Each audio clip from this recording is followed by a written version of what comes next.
projects from last year as well that are already down the pipeline, giving them some grant funds. The legislature authorized spending the federal funds on long-term generational-type projects. And Democrat Brian Bangs is working to get his U.S. Senate campaign off the ground. He says he will run on a simple theme. The theme that I'm going with, which is the theme that I think, well, again, the reason why I'm in this race is democracy, and how our democracy is kind of being hijacked.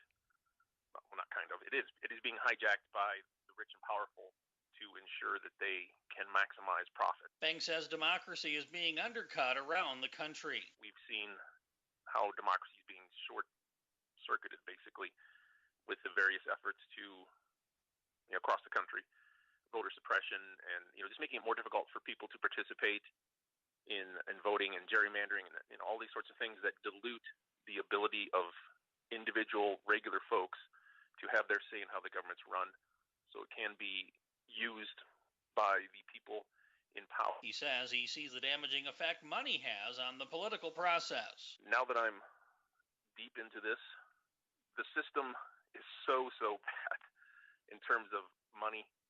Yeah, if we want to save the country, we really need to address the money in politics. And I'm not just saying that because that's the thing to say. I'm saying that because I'm an American, and I'd like to have a well-run government. And the way we do it right now is not producing what we need. Beng says the Citizens United decision, which allows corporations to donate to political candidates and causes, is one of the reasons for the political fallout. Bangs is the only Democrat in the race, while incumbent Republican Senator John Thune will face two challengers, Bruce Whalen and Mark Mowry, in the GOP primary. With your Riverfront Broadcasting News, I'm News Director Zach Nelson reporting. News anytime online at kccrradio.com. As we welcome you back here, we are set for game number 2. We are going to get started right now here in game 2 as Lincoln Kenols is at the plate. Chase Houselog is on the mound, and we are set to go here in this second game of our doubleheader. Pierre Governors fall 13-1 in game 1. And Kenols will look at first pitch coming in, take it outside for ball 1 to open up here in game number 2 as we start at 6:55. Here as we get closer to 7 o'clock here in Sioux Falls, the 1-0 pitch is outside and is now 2-0 to Kenols. In game number 1, Lincoln Kenols went 0 for 2. Grounded out to the third baseman, also flew out to left field and drew a walk for his only time reaching base. 2-0 pitch, he'll foul it right back to the screen and is now 2-1. Governors had just 3 hits in that game 1 of the 13-1 loss. 1 hit in the second, 1 in the fourth, and 1 in the fifth. Here's the 2-1 pitch to Kenols. He'll foul that one out of play and is now 2-2. We'll go around the horn defensively here in just a little bit for the Lincoln Patriots.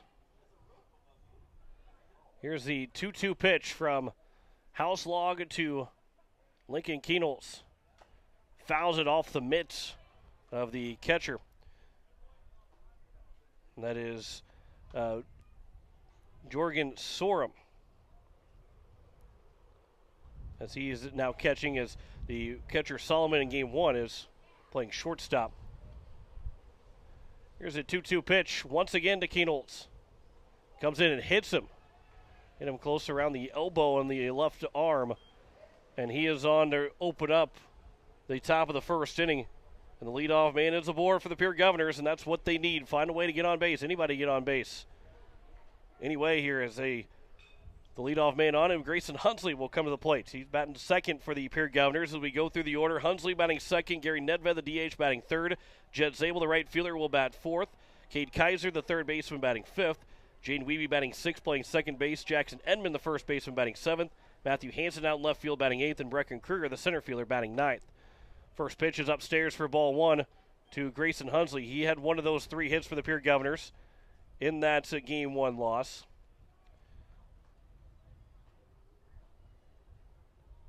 Houselog so far for the Lincoln Patriots. We're going to try and get his numbers for you in just a second. That one misses low and it's now 2-0.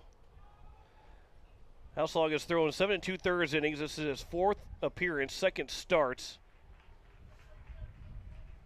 He has allowed 7 hits, 8 runs, 5 of those earned, 7 walks, and 11 strikeouts. An ERA of 4.56 and a whip of 1.826. He's going to go against Christian Busch, who's on the mound for the Governors. 2-0 pitch is right down the middle and is now 2-1 to Hunsley. A little bit different positioning defensively. A couple of different guys in the lineup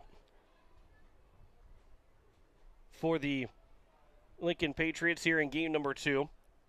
Same with the Pierre Governors as well. Here's the 2-1 pitch. And Hunsley will call time after a long pause from Houselog. As we, again, we'll look around defensively here in just a moment for the Lincoln Patriots.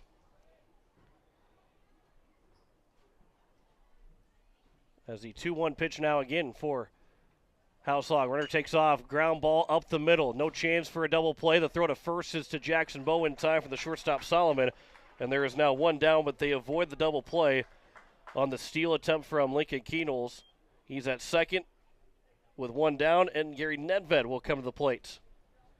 Nedved, the DH. He had one of those 3 hits as well for Pierre. He went 1 for 3 in game number 1. Defensively for the Patriots, Huseman is out left, Mickelson in center, and Tolrud is in right. Tolk at third, Solomon at short. Modal's at second, Bowe at first. Soren's behind the plate, and Houselog delivers the first pitch to the number 3 hitter, Gary Nedved.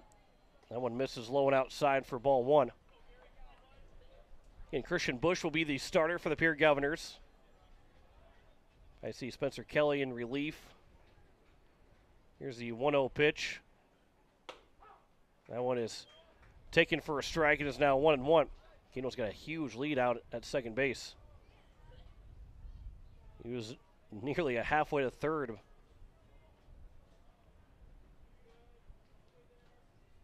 Houselog comes set. And now Houselog again, a little bit cat and mouse game with Keno's out at second base. Got a huge lead. Houselog continue to wait and wait, trying to keep Keenels off balance.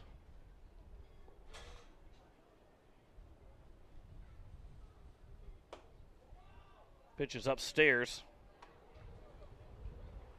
And it's now 2-1.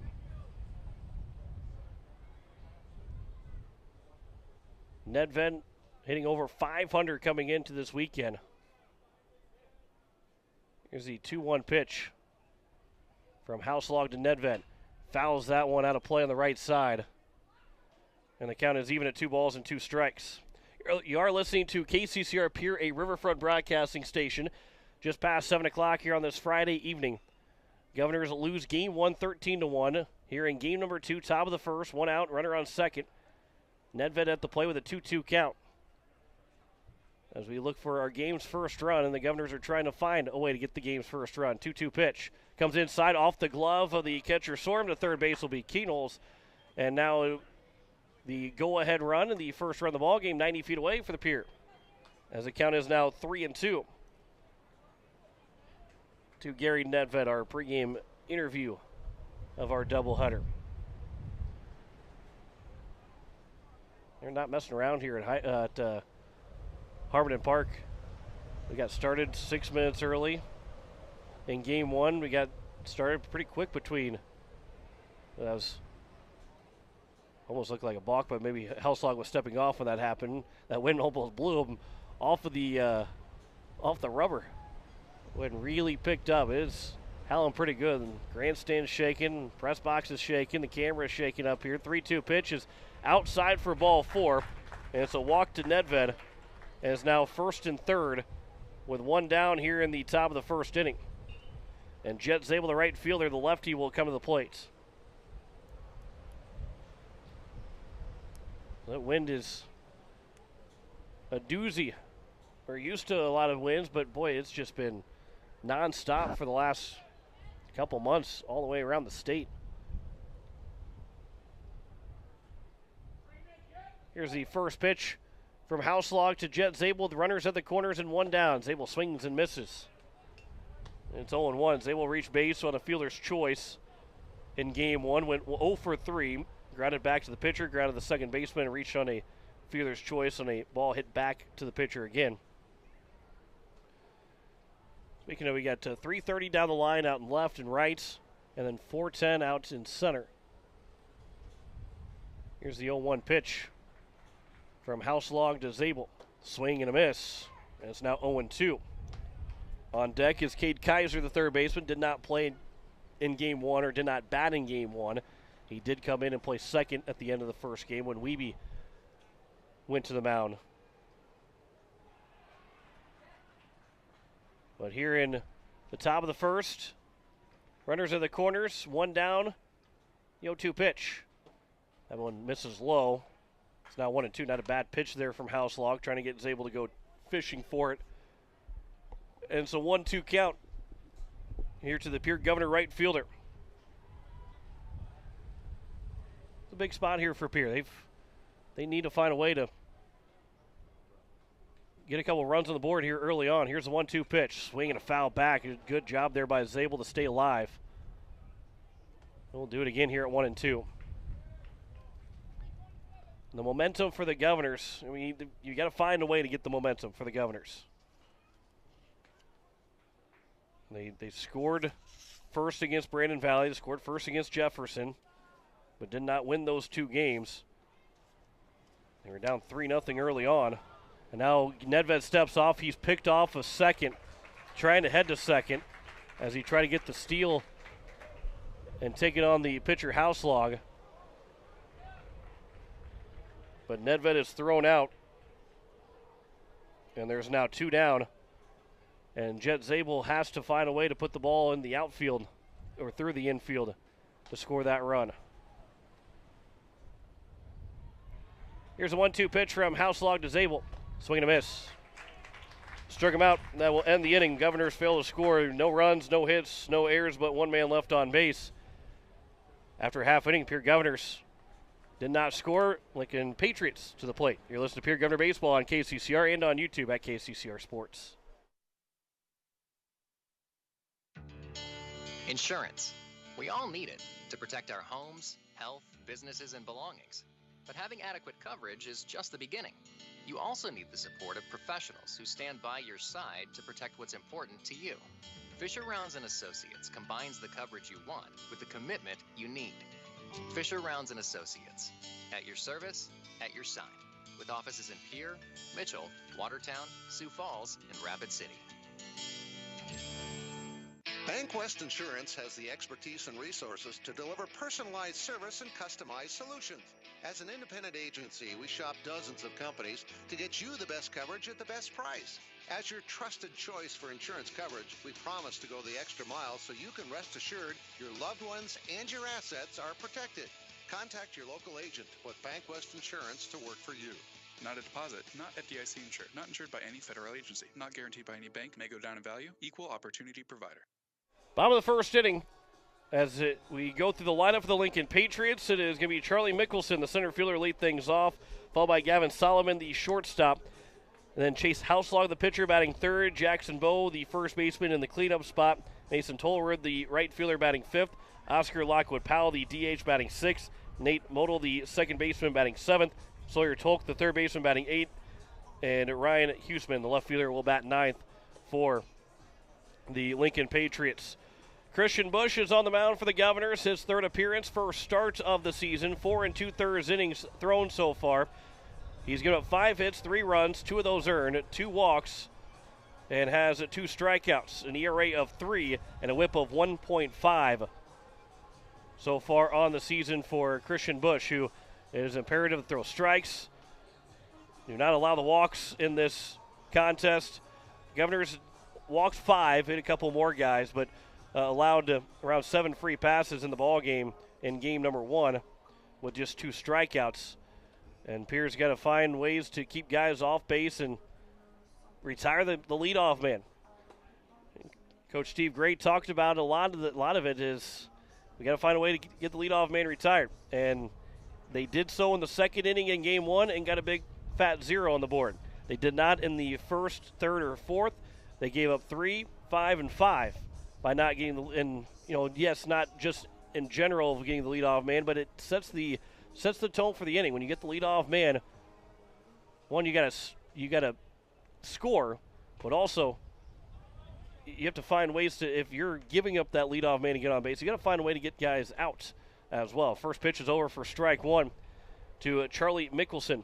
The center fielder, 0-1 pitch, comes inside, bounces in, goes off the wrist of Hunsley, and the count's now 1-1.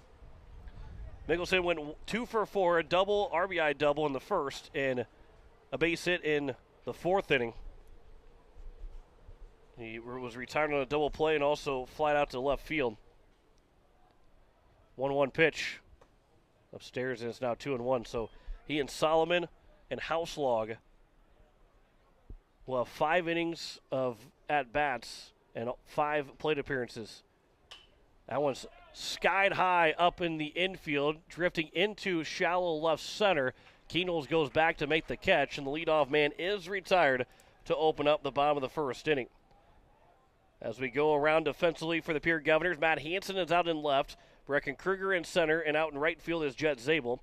The third baseman, Cade Kaiser, Lincoln Keenels the shortstop, Jaden Wiebe is second baseman, Jackson Edmond the first baseman, Grayson Hunsley behind the plate, and Christian Busch delivers the first pitch that's fouled off and back to the netting for strike one to Gavin Solomon, who was a catcher in game one, now at shortstop here in game number 2.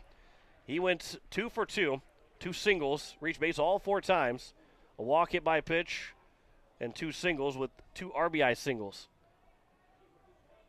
in that first game. That one bounces in, and the count's now 1-1 to Solomon. Again, the Governors are back here tomorrow afternoon for a 1 and 3 o'clock contest. 1-1 pitch is upstairs, and it's now 2-1.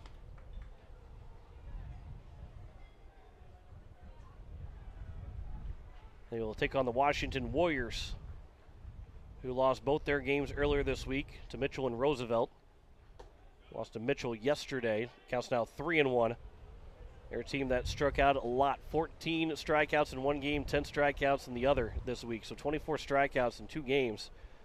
Imperial will need to take advantage of that tomorrow once it gets there. There's a 1-out walk issued to Solomon, and it brings up Chase Houselog, the pitcher and the number 3 hitter, who in game 1 went 1 for 2, tripled home run, walked, and popped out to short, even though the pop fly was to the left of Jaden Wiebe, or left of Cade Kaiser at second base, and drifted all the way with the wind, all the way across to the shortstop side of second base where Keenels made the catch.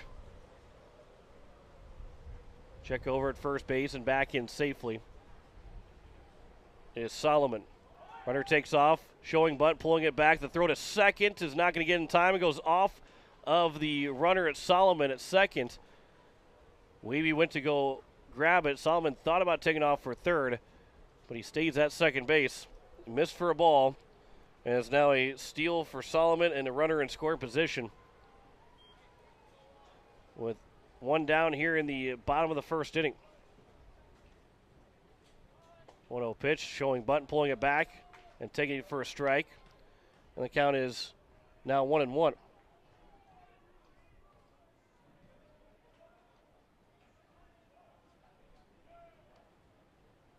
Here's the 1-1 pitch.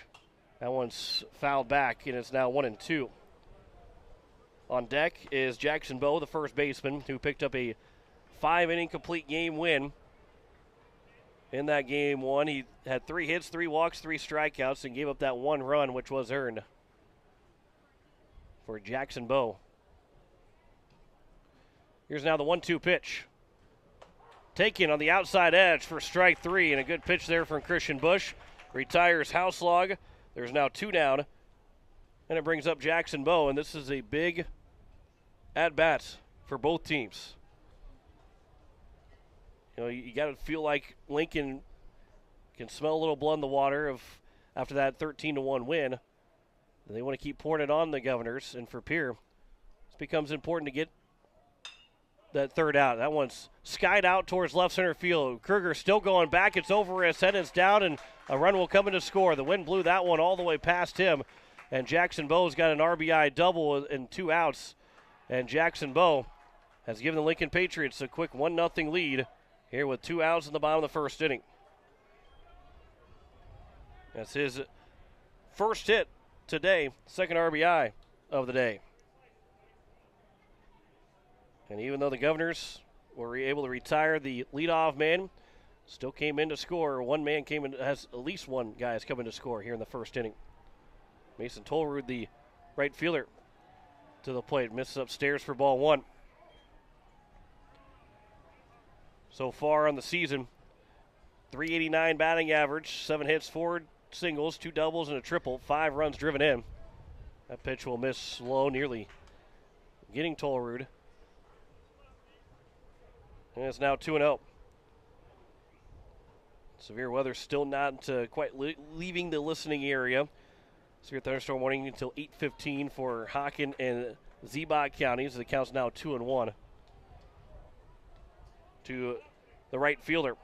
It's out until 8:15 Central Time. Country 95.3, 104.5. Capital City Rock has coverage of severe weather and as well on Facebook Live, as the count is now 3-1.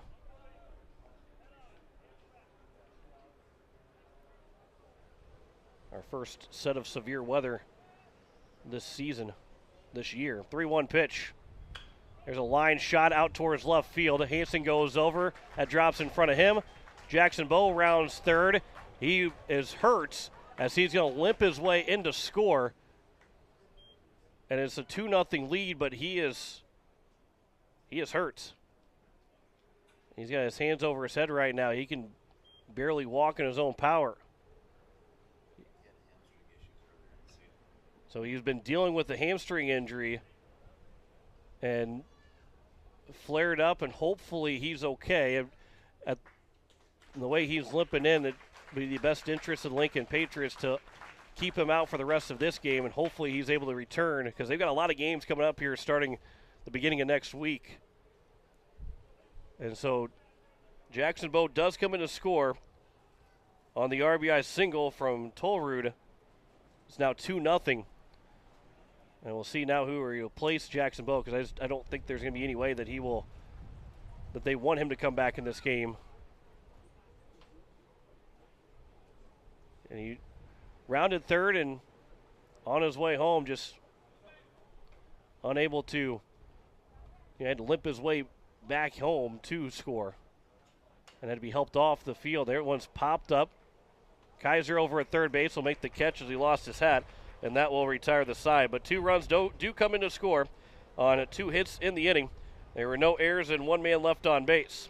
We head to the top of the second. The Pierre Governors, they trail the Lincoln Patriots 2-0. You listen to Pierre Governor Baseball on KCCR and on YouTube at KCCR Sports. At the Y, we're more than a gym. We're a cause-driven charitable organization nurturing the potential of every youth, adult, and senior in our community.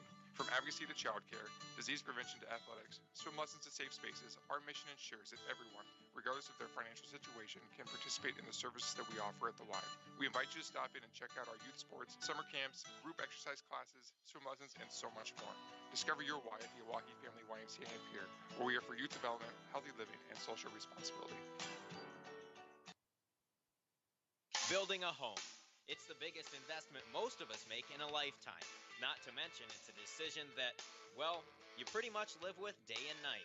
The quality of the workmanship stares back at you like a reflection. It also affects the value of your investment. Choosing the right contractor is critical. Kruger Contracting is that contractor. Call 222-2523. Quality workmanship and materials completed on time. Kruger Contracting. In a word, quality. Call 222-2523. So as we welcome you back here, it is the top of the second inning. The Pierre Governors down 2-0, and it will be 5, 6, and 7 here for the Pierre Governors. Cade Kaiser, Jaden Wiebe, and Jackson Edmond, followed by Matthew Hansen and Brecken Kruger. As Jackson Bowe has left the game, it looks like Vasgard is the new first baseman. So he had the first inning off, and now will be be the first baseman here for the Lincoln Patriots. He will take Jackson Bo's spot in the lineup. He'll be batting fourth. Lincoln Vasgard. So Vasgard now at first base as Kate Kaiser will come to the plate to open up the top of the second. 2 runs on 2 hits in that first inning for the Patriots. They scored their first run after a walk. That first pitch from Houselog is on the outside edge, taken for strike 1.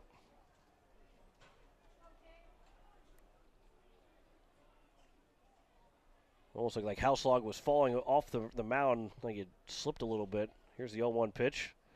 That one bounces in. It's now 1-1, but that's just how Houselog look. I mean, just almost looks like every time he's pitching. That's how it looks. That he's falling away off the rubber. Here's the 1-1. That one's grounded back up the middle, fielded by the shortstop, just past his glove. The throw to first from the second baseman gets away as Kaiser takes off for second. The throw will be coming in, sliding in safely as Kaiser. It'll be scored an infield hit and an error on the throw from the second baseman, Modal. And Kate Kaiser is in scoring position to open things up. As Kaiser had beaten the throw, but the throw got away from the first baseman, Vasgard. And so Kaiser is on at second on a hit and an error. Charge to the Lincoln Patriots. And Jaden Wiebe now with the runner in scoring position. Here's the first pitch from Houselog to Wiebe. That one's taken for strike 1. Wiebe in game number 1 for the Governors went 0 for 3, reached on an error in the fourth. Grounded out to the shortstop, third baseman. Reached on an error by the third baseman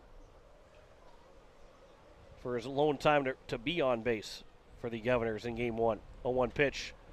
That one misses just a little bit low and outside, and the count is even at a ball and a strike. Kaiser is on at second. Wiebe with nobody out here in the top of the second. 1-1 pitch from Houselog to the Governor's second baseman. A long pause. Now Wiebe calls time and backs away. Landon Badger is coaching third this inning. Steve Gray over at first. We've had a little bit of some coaching carousel here on the base pass. It was Ryan Kruger at third and then Badger at first base in the first inning, and now they change it up with Badger at third and Gray over at first base. And the old saying, it's only weird if it doesn't work. And a little bit and as Michael Scott said, not superstitious, just a little stitious. There's a swing and a miss by Wiebe, a foul tip in the mids, and there's a strikeout of Wiebe. And there's the second strikeout of the ball game for Chase Houselog. One down here in the top of the second, and it brings up the first baseman, Jackson Edmond. His first chance to swing the bat here today. Jackson Edmond, 143 batting average, 1 for 7 so far on the year. First pitch from Houselog to the tall lefty in Edmond. Swings behind it, swing and a miss, and it's 0-1. Badger, the new assistant to the Pierre Governor coaching staff after finishing up his playing career at South Dakota State. Owns quite a few records in Pierre Governor history.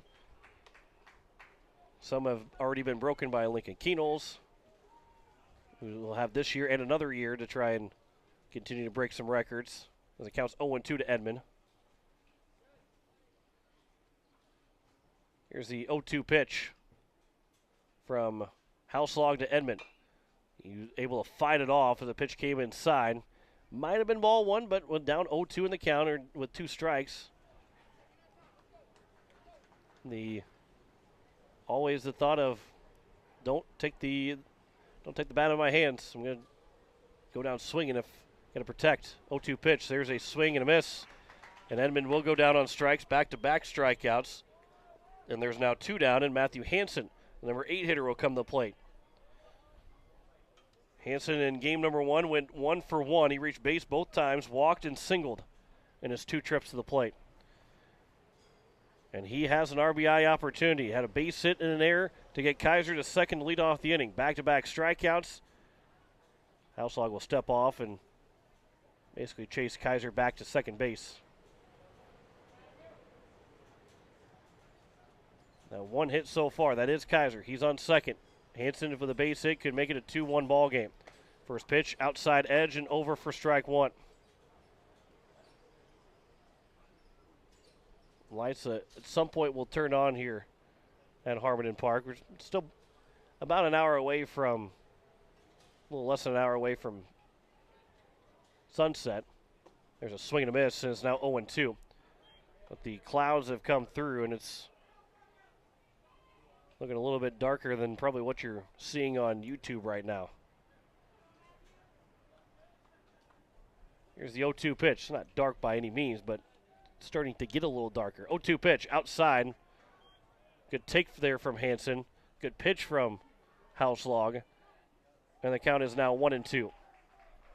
On deck is Brecken Kruger. Trying to pass it along. Runner in scoring position here. 2 outs in the top of the second. Here's the 1-2 pitch from Houselog. Hansen will call time and back away. Houselog is doing a really good job of keeping the runners guessing on how long it's going to take them to go to the plate. That's part of baseball is you keep guys a little antsy. I mean, it worked out as Nedved was picked off trying to go from first to second. You wait longer, you take a little bit less time, you throw off the rhythm of the runner by giving a second wait, then a 3-second wait, 2-second wait. You keep the runner guessing. He doesn't get a good jump. Here's a 1-2 pitch. That one bounces in. He gets to the backstop, and over to third base will be Kaiser. And now he is 90 feet away, and a single will make it a 2-1 ball game. And the count is 2-2 here to Hansen.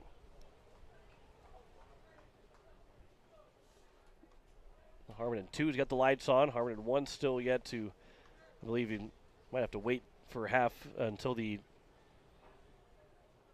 end of the half inning or until the end of the inning to get the lights going. Here's a 2-2 pitch. Back up the middle, off the bare hand of Houselog. Fielded by the shortstop. The throw to first is in time from Solomon. And that will retire the side. So they lead off single and an error, and Kaiser got to third base, but he does not score. No runs, 1 hit, 1 error, and 1 man left. We've played an inning and a half. The Lincoln Patriots lead at 2-0 over the Pierre Governors. Back in a minute, you're listening to Pierre Governor Baseball on KCCR and watching on YouTube at KCCR Sports. The count may change with every pitch, but what doesn't change is God's love for you. Come join us at Faith Lutheran Church to hear about the God who blesses us with athletic skill, meaningful relationships, and the peace and comfort that comes from His Son Jesus. You can worship on Wednesday evenings at 7 p.m. or on Sunday mornings at 8:30 or 11 a.m. Faith Lutheran Church is up the hill at 714 North Grand and happy to support our athletes, their families, and our community. Looking for your next new or used car, truck, or SUV? Then go no further than the comfort of your own home. Shop online at lambmotor.com. On lambmotor.com, you'll find the vehicles Lambs has in stock. You can schedule a test drive or your vehicle's next tune-up, all online. New or used, shop for it all online, anywhere you are. Lamb Motor has the right vehicle for you. Lamb Motor in Oneida and online, lambmotor.com. No one likes to have electrical problems, but when they happen, call Todd's Electric at 223-2518. With over 28 years of experience, Todd's Electric can handle any type of electrical problem, whether it's residential, commercial, or agricultural. Their knowledgeable staff knows and understands the importance of your home, business, or ag facility and are prepared to help. Call Todd's Electric at 223-2518. That's 223-2518. Todd's Electric, serving the Pierre and Fort Pierre areas. The line to power.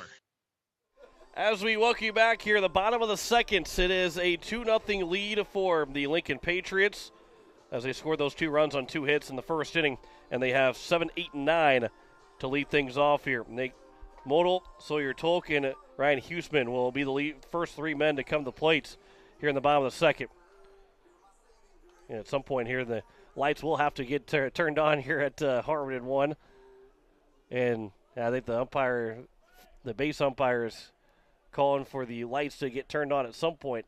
And again, if you're watching on YouTube right now, you are seeing that, at least on my screen right now, it is much brighter than it actually is here. It's not too dark where you can't see anything, but they need the lights on with the way the cloud coverage is, and we're about getting closer to half an hour away from sunset. And they're kind of waiting right now, I think, to get the lights turned on. And Harmon 2 and Harmon 3 both with their lights. Yeah, everybody but us have the lights on right now. And they'll eventually get their way on. But Christian Busch will get back to the rubber. Here's playing catch with Cade Kaiser over at third. So now Nate Model, the second baseman, will lead things off. The first pitch is upstairs for ball one.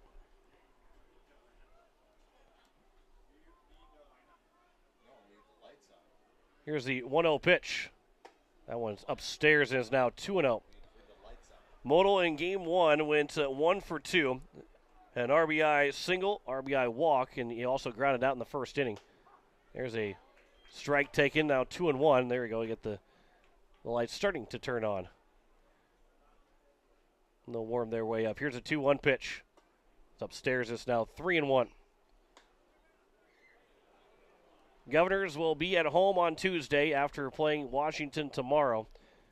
And once they return home Saturday night, tomorrow night, will not be back on the road until the postseason at the very least.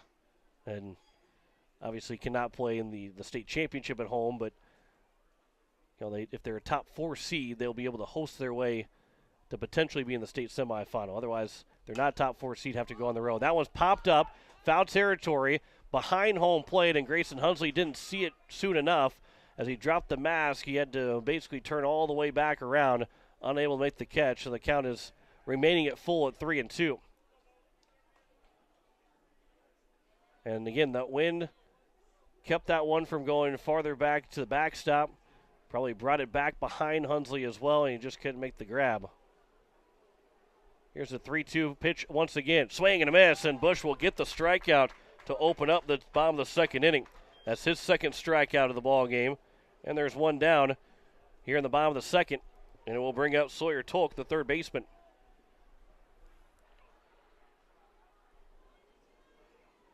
Tolk in game one went 2 for 3, reaching base all 3 times. That one's grounded to the third base line. Kaiser all the way across the diamond. The throw is going to be in time. Good play from Cade Kaiser. And the first 2 are retired in order here in the bottom of the second. It's a strong throw there from Kaiser, the third baseman. That one's right down the line, and they're throwing it all the way across the diamond behind the bag at third to make the play. And good stretch from the big man, Jackson Edmond, to retire Tolk, and it brings up the number 9 hitter now, Ryan Huseman. Huseman in the first game went 1 for 3 with an RBI double. Also struck out looking and popped out to the first baseman, Nedved, in foul territory. First pitch misses for ball one. Here's the 1-0 pitch to Huseman. That's on the outside edge, and the count is now even at a ball and a strike. 2 down here in the bottom of the second. 1-1 pitch. That one misses low and inside, and the count's 2-1. We get back to the top of the order, and for the Governors, hoping that leadoff man will lead off the bottom of the third inning. That one's grounded back up the middle, off the side of the mound. Keenels will field on the run. The throw to first is in time, and it is a 1-2-3 inning for Christian Busch. That's a big 0 for the Governors. We head to the top of the third. Still a 2-0 lead for Lincoln. You're listening to Pierre Governor Baseball on KCCR and on YouTube at KCCR Sports. It takes hard work to reach goals. It's a truth that applies to more than just sports. It also goes for your financial goals. You work hard for your money. You deserve an investment strategy that lines up with your game plan. Your local Edward Jones financial advisor can help. If your investments aren't getting you closer to the win, visit edwardjones.com or stop by your local Pierre area Edward Jones office for a financial review. Edward Jones, making sense of investing. Member SIPC. When you're in the need for high-quality replacement auto parts, look no further than Zander Auto Parts and Machine Shop in Pierre. Zander's has been servicing the Pierre area for over 40 years. Their professional parts techs can get you the parts you need and get you back on the road. Stop by Zander Auto Parts and Machine Shop at 500 West Sioux in Pierre or call 224-9221. Zander's, your source for domestic and foreign auto parts and accessories. It is the top of the third inning. The Pierre Governors down 2-0, and they have 9-1-2 due up to begin this third inning. Brecken Kruger, Lincoln Kienholz, and Grayson Hunsley, the first three hitters here in this top of the third, and the Governors have been stymied through the first, now going into the eighth inning of this doubleheader, as here in the top of the third of game number 2. Scored just one run in game 1 and through 5 innings, losing 13-1, and have been shut out here the first 2 innings. As the garbage bag goes flying across, grocery bag goes flying across. That wind is flying its way through and thankfully got caught up by the fence. And one of the Lincoln Patriots over there to do his duty in taking care of some trash. Brecken Kruger steps to the plate to open up the top of the third inning. Here's the first pitch from Houselog. That one's fouled back. And it's 0-1 here to Brecken Kruger. Kruger in game 1, 0 for 2. Grounded out to the shortstop. Went the easy way to a 6-4 put out to end the inning, and then also struck out swinging in his second at-bat. That one is on the outside edge, and it's now 0-2. We'll get you some final scores in game 1 of a couple of doubleheaders across the state, including a couple games played here at Harmon Park and around the rest of the state. That one's outside, and it's now 1-2. Outfield straight away here for Brecken Kruger. Here's the 1-2 pitch from Houselog to Kruger. That one's chopped at the plate. It is fair ball. The throw to first, off the bag, back to the bag, and not getting back to the bag at first base was Vasgard. So Kruger beats it out. It'll be in throwing error, charge the catcher and Sorum. And a ball that probably had a lot of spin on it. Sorum thought, well, Kruger didn't come off out of the batter's box quickly because he thought it was foul, didn't realize that it was on the line, and it spun on the line fair, picked up fair, and the throw to first was a bit wide, and Vasgard couldn't get back to the bag in time to retire Kruger. So he reaches on the air to open up the top of the third inning, and he has back to the top of the order, and Lincoln Kienholz took ball 1 as Houselog delivers the 1-0 pitch, and Kienholz will foul it out of play on the right side, and it's now even at a ball and a strike.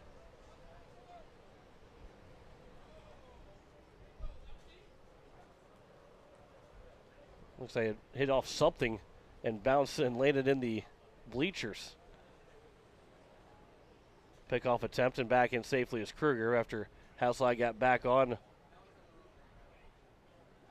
the rubber and got back over. Here's the 1-1 pitch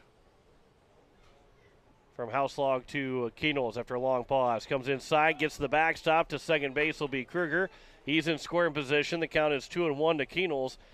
And the Governors have to find a way to get the run in because they are in desperate need of scoring some runs here. Count is 2-1. Kienholz hit by a pitch in his first trip to the plate. Base hit would be big for the junior. 2-1 pitch. There's a line shot base hit into left field. Rounding third, holding up at third is Kruger. Throw comes in, gets by the cutoff man. Kienholz will take second. So it's now second and third with nobody outs. And the Governors are in business here at the top of the third inning with 2, 3, and 4 now up. So Kienholz gets the base hit. The second hit of the ball game for Pierre. Advances the second on the throw. And now Grayson Hunsley, the base hit, could tie this ball game up in the third inning. Hunsley grounded out to the shortstop, Solomon, in his first at-bat. Here's the first pitch to Hunsley. That one misses low for ball one. And this becomes must-score territory here for the Governors. Second and third, nobody out. Good teams will score multiple runs, put up a crooked number in an inning like this. Here's a 1-0 pitch. Hunsley will get off the hands, caught by the third baseman in Tolk. There's one down, and it brings up Gary Nedved. Nedved walked, was picked off, trying to go from first to second. So far he's still 1 for 3 on the day between these two games, but been on base twice. And again, a base hit for Nedved could tie this ball game up. Here's the first pitch from Houselog to Nedved. Swings and misses. Up there, swing at that first pitch. Good first pitch from Houselog to try and hit for Nedved. Count is 0-1. Here's the 0-1 pitch. That one misses outside, and the count is now 1-1. Here to Gary Nedved.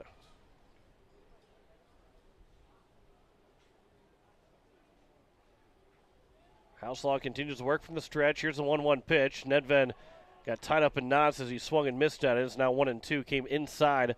Nedved tried to hold up in time, could not, and he got tied up in a knot there, and it's now 1-2. Corners are in. Middle is back. Here's the 1-2 pitch. Nedved spoils it down the right field line. It might find its way. The wind, it probably had a better chance of going fair than it initially thought it was going to be off the bat. But it was an off-speed pitch that Nedved's feet were moving, but he was able to get a piece of it, spoil it, and stay alive.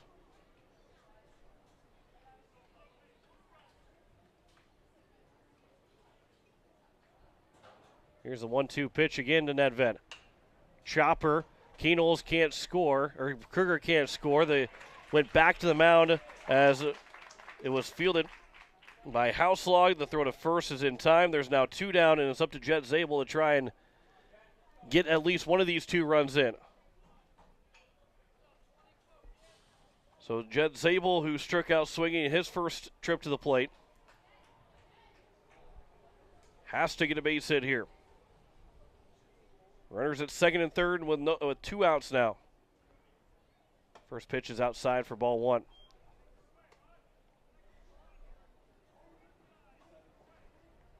Gunners have had their opportunity to score in runs, but this has been their best opportunity in either of these 2 games, really. Nobody out, and runners at second and third. Now there's 2 down. Runners at second and third. Swing and a miss. And it's now 1-1. Couple of final scores so far from across the state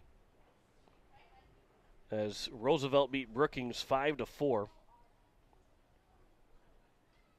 Try to get the app to update. That one will get to the backstop.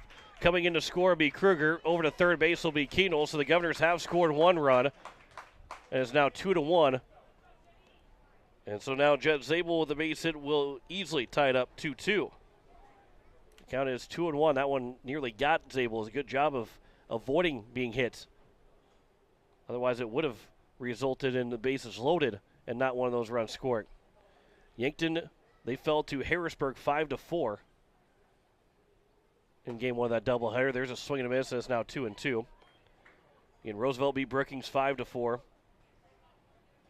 Right now, Huron leading Jefferson 4-3 in game number 1.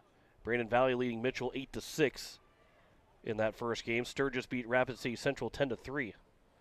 2-2 pitch. Misses just low and is now 3-2. And the Pierre Governors and Lincoln Patriots here 2-1 is our score.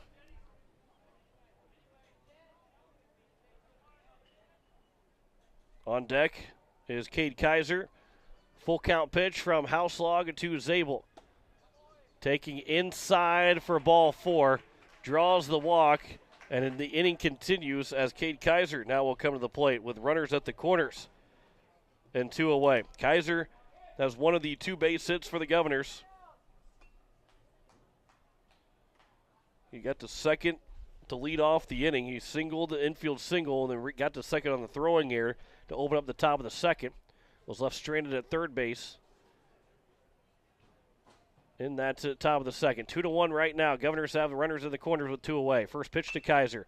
Half swing is fielded by the pitcher. Houselog, he'll run it all the way to the bag at first to retire the side. So the Governors do score 1 run on 1 hit in the inning, 1 error, and 2 men left on base. After 2.5, Pierre is down by 1, 2-1 to the Lincoln Patriots. You're listening to Pierre Governor Baseball on KCCR and on YouTube at KCCR Sports. Innovation.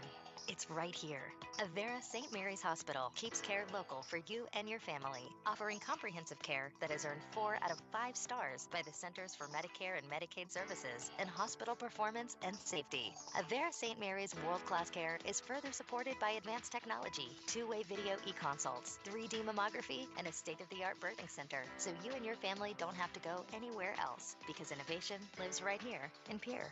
Learn more at avera.org/news. At Shane's Pharmacy, your healthcare is important, and Shane wants to be the pharmacist to take care of you. Shane's Pharmacy will make sure your prescriptions are filled in a timely manner, they will answer your questions, and they will even deliver to your home or office. Call 223-9200. Shane's Pharmacy, the pharmacy you know and trust. The number again is 223-9200. Shane's Pharmacy in Fort Pierre, proud to support high school athletics.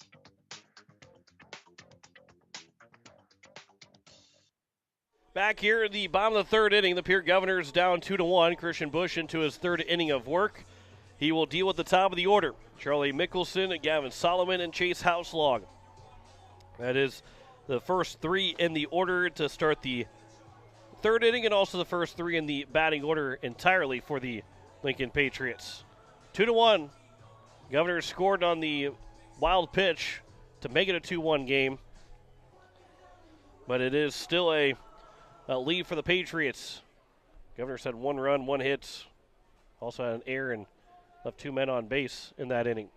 Bush works from the stretch to open things up. First pitch is upstairs for ball 1. Here in the bottom of the 3rd inning, Mickelson popped out to the shortstop Keenholz in his first trip to the plate to open up the bottom of the 1st. He'll sky that one out towards right field. There's no one over in right field to try and play the wind. And rounding second on his way to 3rd will be Mickelson, and it will be a leadoff triple for Charlie Mickelson.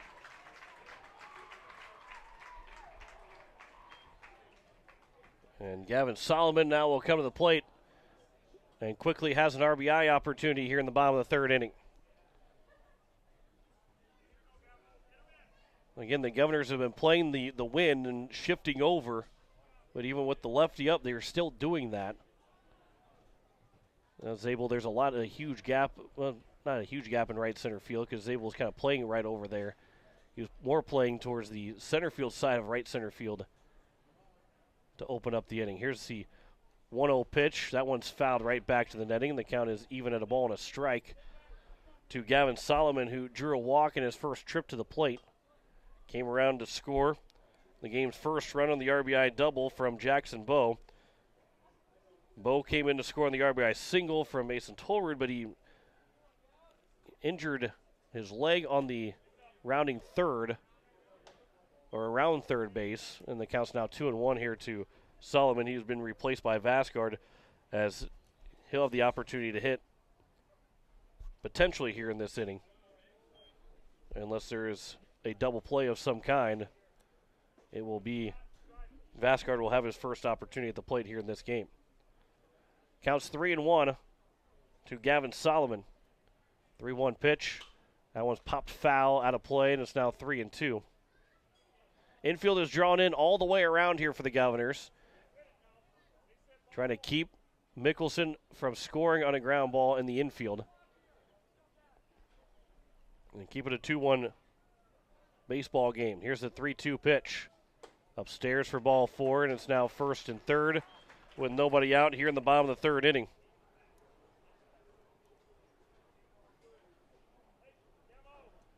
And now it's Chase Houselog, the pitcher, that can help himself out. He struck out looking back in the bottom of the first inning. And a small 2-out rally from the Lincoln Patriots. Put it a 2-0 game. Runner takes off for second. The throw to second is cut off by Wiebe. No real attempt of trying to get Solomon out. So stolen base for Solomon. A ball taken for Houselog. So now they're second and third with nobody out here in the bottom of the third inning. And the Governors have to try and work around this potential hazard. There's a strike taken to Houselog. The Governors had second and third with nobody out in the top of the second and allowed just one run to score, did Lincoln, or in the top of the third. Governors looking to do the same here. It counts now 2-1 as that was a pitch in the dirt and a good block from Hunsley. At third base is Mickelson. Solomon is at second. Count is 2-1 to Chase Houselog, the number 3 hitter. 2-1 pitch is grounded foul down the third base line. So it's a 2-2 count now here to Houselog. Strikeout here for Christian Busch would be big.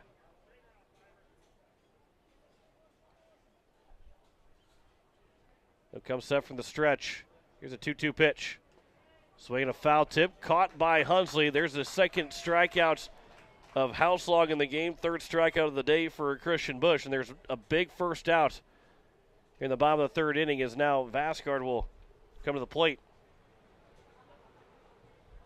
Vasgard in game number 1, he was the first baseman as Bo was on the mound. He reached base twice, hit by a pitch, reached on air, went 0 for 2 in the game. He'll pop that one up right side. Zabel will come over for it. The long run, he'll make the catch. Runner will tag. The throw coming to the plate. And Hunsley will put the tag down. They got him out at home. A big double play to end the inning. What a throw from Zabel. One hop right to Hunsley to put the tag on and retires the side here in the bottom of the third inning. No runs in the inning. On 1 hit, there were no errors and 1 man left on base. We head to the top of the fourth, and the Pierre Governors down 2-1. Maybe some momentum here for Pierre. Back in a minute, you're listening to Pierre Governor Baseball on KCCR and on YouTube at KCCR Sports. Vertical Electric has a long history of doing electrical work the right way. Economical service, professional work, and customer satisfaction is why they can say that. Vertical Electric can do residential, farm, and commercial projects. Doesn't matter if they are charged with new construction or a remodel project, they get it conducted. Contact the staff at Vertical Electric at 224-8684. They can light a spark into your next project. Vertical Electric, 224-8684. Are you building a new home or remodeling the old? Adding a fireplace can make a house a home. Olson Plumbing in Pierre carries a full line of heat-a-later fireplaces. Whether your taste is traditional or contemporary, Olson Plumbing has a great selection of heat-a-later fireplaces that will fit any style. Whether you're building new or updating, call Olson Plumbing. Heat-a-later Fireplaces, the first name in fireplaces. Olson Plumbing in Pierre is your source for the industry's largest selection of indoor-outdoor fireplaces, either gas or wood, and outdoor fire pits. Stop by their showroom at 2803 East Wells or give them a call, 224-6436. It is the top of the fourth inning, and the Pierre Governors down 2-1, but they have some momentum as it was a big play from Jed Zabel, caught the ball in right field through a one-hopper to Hunsley, who applied the tag to retire Mickelson on the double play to end the inning. And it sends us to the fourth inning in a 2-1 score still. And Pierre here in this top of the fourth will have 6, 7, and 8. Jaden Wiebe, Jackson Edmond, and Matthew Hansen, the first 3 hitters. As Wiebe struck out swinging in his first at-bat. We'll have an opportunity here to get things started here for the Governors. 1 run, 2 hits, no errors so far for Pierre. 2 runs, 3 hits, and 2 errors for the Lincoln Patriots. As we start the top of the fourth. Here's the first pitch from Houselog to Wiebe. That one will miss low and outside for ball 1.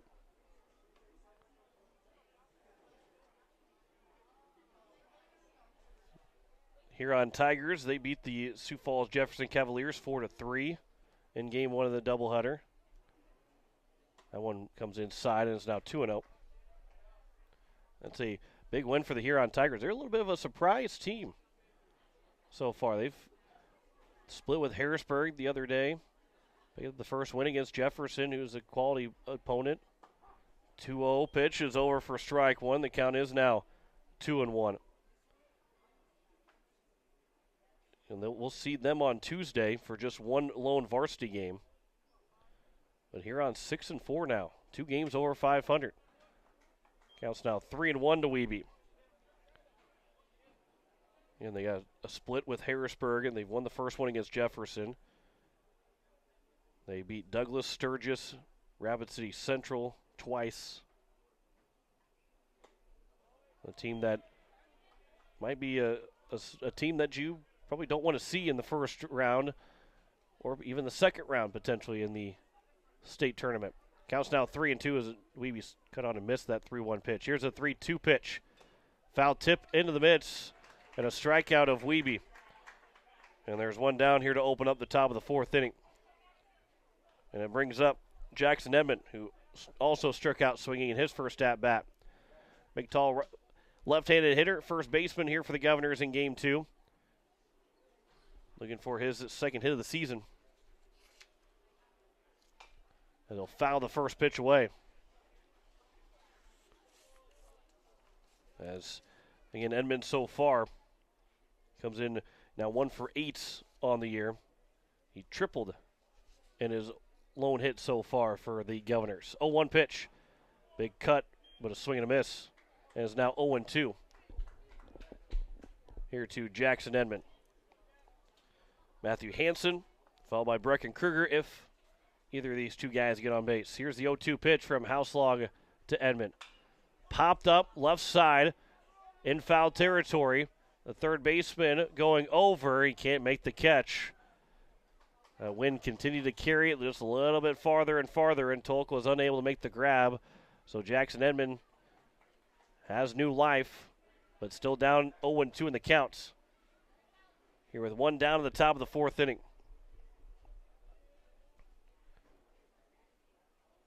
Straight away in a little bit of center field, Mickelson shading him to go the other way. Here's the 0-2 pitch. Swing and a miss, and Edmonds down on strikes for the second time. And that is strikeout number 5 of the day for Chase Houselog. And here's Matthew Hansen, who grounded out to the shortstop in Solomon in his first trip. 2 quickly down here in the top of the 4th. Here's the first pitch to Hansen. Over for strike 1.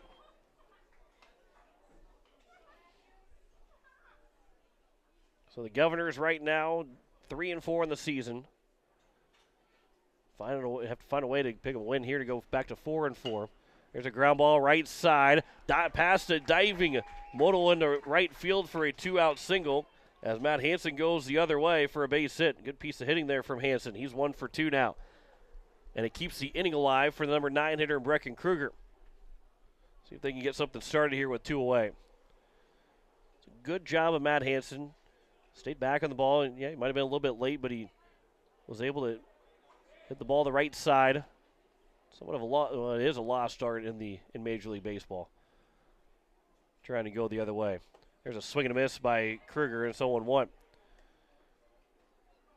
And one guy that has a smooth swing to go the other way, Matt Olson, and now for the Atlanta Braves. Guy that can go the other way. I mean, he can hit for power. He's got a 5-tool player, of course, but has a smooth swing to go the other way. There's a soft pop-up that's caught by the third baseman and Tolk to retire the side here in the top of the 4th inning. No runs on 1 hit, no errors, and 1 man left on base. We've played 3.5, and the Lincoln Patriots still lead the Pierre Governors 2-1. You're listening to Pierre Governor Baseball on KCCR and on YouTube at KCCR Sports. Capital City Ford Lincoln Toyota is serving the central South Dakota community and beyond with a great selection of used vehicles. Local trades and program vehicles are available. New Toyotas and new Fords are arriving and selling before they even hit the lot. So don't wait. Stop in and find out what's coming. If you've been thinking about ordering a new Ford, stop in and sit down with one of our sales specialists today. Capital City Ford Lincoln Toyota at 518 East Sioux Avenue in Pierre. Call 605-224-7378 and visit CapitalCityFordToyota.com. let's go. We're going to be late for the baseball game. I know, my air conditioner is letting me down like our middle reliever last game. I have to give someone a call. That's easy. Call in the closer, AirTech Heating and Cooling. They use Coleman brand heaters and air conditioners, and like our team's closer, AirTech with Coleman products give us quality and dependability we can trust to win the game. You're right. I'm going to the bullpen. AirTech, I need you. Bottom of the fourth, it is going to be 5, 6, and 7 as Mason Tolrud, Oscar Lockwood-Powell, and Nate Model will be the first three hitters who may reach his base. Sawyer Tolk as Christian Busch on to his fourth inning of work. And we'll start to see a little bit of some action down the bullpen for the Pierre Governors. I believe, we'll see who actually is going down there. Well, John Lyons has got the bat, so maybe not actually the bullpen, but some tee work going on down the right field line. First pitch is missed for ball one. Here they open up the bottom of the fourth inning. As Tolrud is 1 for 1 with an RBI single. That one is popped up left side. Kaiser giving chase. He's got a little bit of room, running out of room, and it will land foul. Just stays in play, but it landed foul. A long run. That's here at Harmon Park. There's a lot of foul territory, especially around the dugouts. Well, there's some good foul territory space at Hyde Stadium, but I think this one probably a little bit bigger of some foul territory, especially where that was at. It kind of kicks out and then starts to kick in as it goes down the line and makes it a little bit smaller foul territory, but that was where they were at was the farthest you could pretty much go in foul territory here at Harmon. 1-1 pitch is outside, and it's now 2-1. Here to Mason Tolrud, the right fielder. Again, 1 for 1 RBI single. Drove in the second run. Right now that is the go-ahead run for the Lincoln Patriots as they lead at 2-1 here in the bottom of the fourth. Fouled that one back to count as 2-2. Here to the Lincoln Patriot right fielder. 2-2 pitch. Good off-speed pitch, but good take there from Tolrud. It's now 3-2. 1 run, 3 hits, no errors for the Governors. 2 runs, 3 hits, 2 errors for the Lincoln Patriots.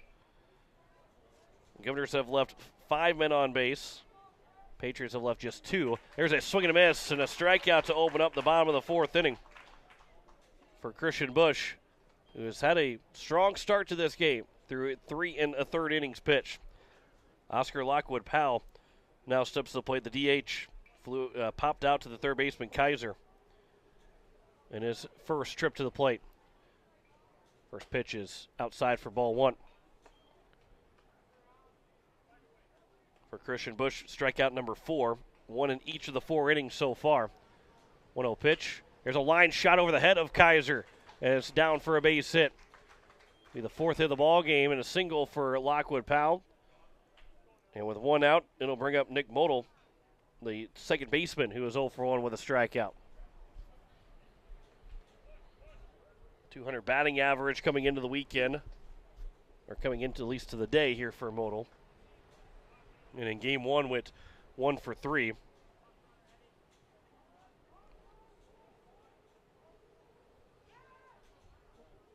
Christian Busch, no throw to first base as he stepped off, faked the throw to first.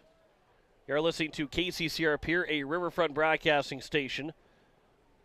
Just past 8 o'clock. That one comes in and hits Model, and then it ends up hitting Hunsley as well. So it's now first and second.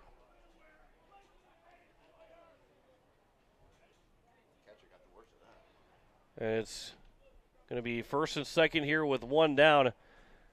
I'm not sure where it actually caught Hunsley, but as a catcher, you're ready to go. You're ready to take the ball off, maybe off of a foul tip of a pitch in the dirt, but you don't maybe necessarily put your guard down when a batter gets hit, but you don't think it's going to ricochet, and it looked like it maybe got him in the hand or in the arm, maybe up by the shoulder as well, somewhere on the right on his throwing arm. As Ryan Kruger comes out and talks with Christian Busch to give Hunsley a little bit of time. So it's now first and second, and Sawyer Tolk will come to the plate with 1 down. A base hit by a pitch. Allowed now a runner in scoring position here in the bottom of the fourth inning. Here's the first pitch to Tolk. That one misses low for ball one. We got stopped there from Hunsley, who's still trying to shake the cobwebs off of that ricochet. Here's the 1-0 pitch. There's a line shot down the left field line. That is fair. That will drive in a run as Hansen comes up firing, cut off by Keenels, and it's now a 3-1 ball game on a good piece of hitting by Sawyer Tolk, who has driven in the game's third run for the Patriots. And it remains first and second with one out. We have some action out in the right field bullpen. I believe that is Spencer Kelly. That one's fouled back by Ryan Huseman.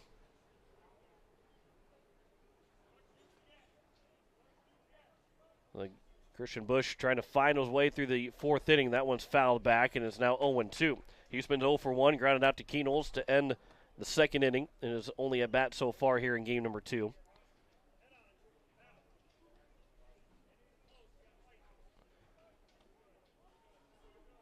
Here's the 0-2 pitch from Busch. Taken for strike 3 and a big strikeout. Second strikeout of the inning. Now fifth strikeout of the ball game for Busch. And it's back to the top of the order for Charlie Mickelson, the center fielder. Trying to limit the damage to just one run here in this bottom of the fourth inning.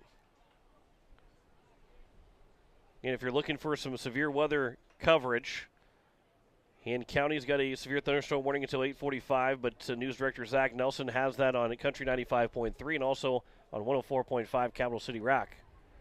Both runners take off. That's popped up left side, and Matt Hansen can't see it. Brecka Kruger is running out there towards left field. It will land down near the wall. A double, try to stretch it into a triple. 2 runs will come in to score. The throw to third is bouncing off of Mickelson, and it's a 2-run triple that drives in both. It's now a 5-1 ball game. And Matt Hansen lost the ball out in left field. And both runs come in to score on the 2 RBI triple for Mickelson. That's his second triple of the ball game.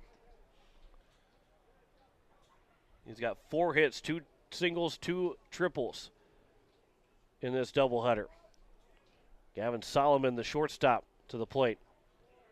One misses low for ball 1.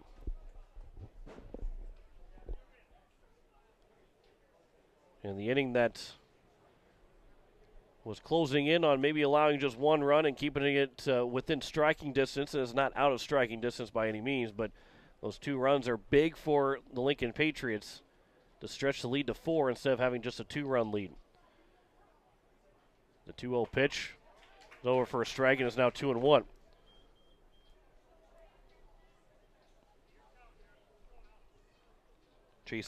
Gavin Solomon right now, he is not had an official at bat. He's 0 for 0 with 2 walks. That one's flown out towards center field.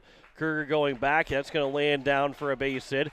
Starts to skip away from him, but into second is Houselog with the double either way.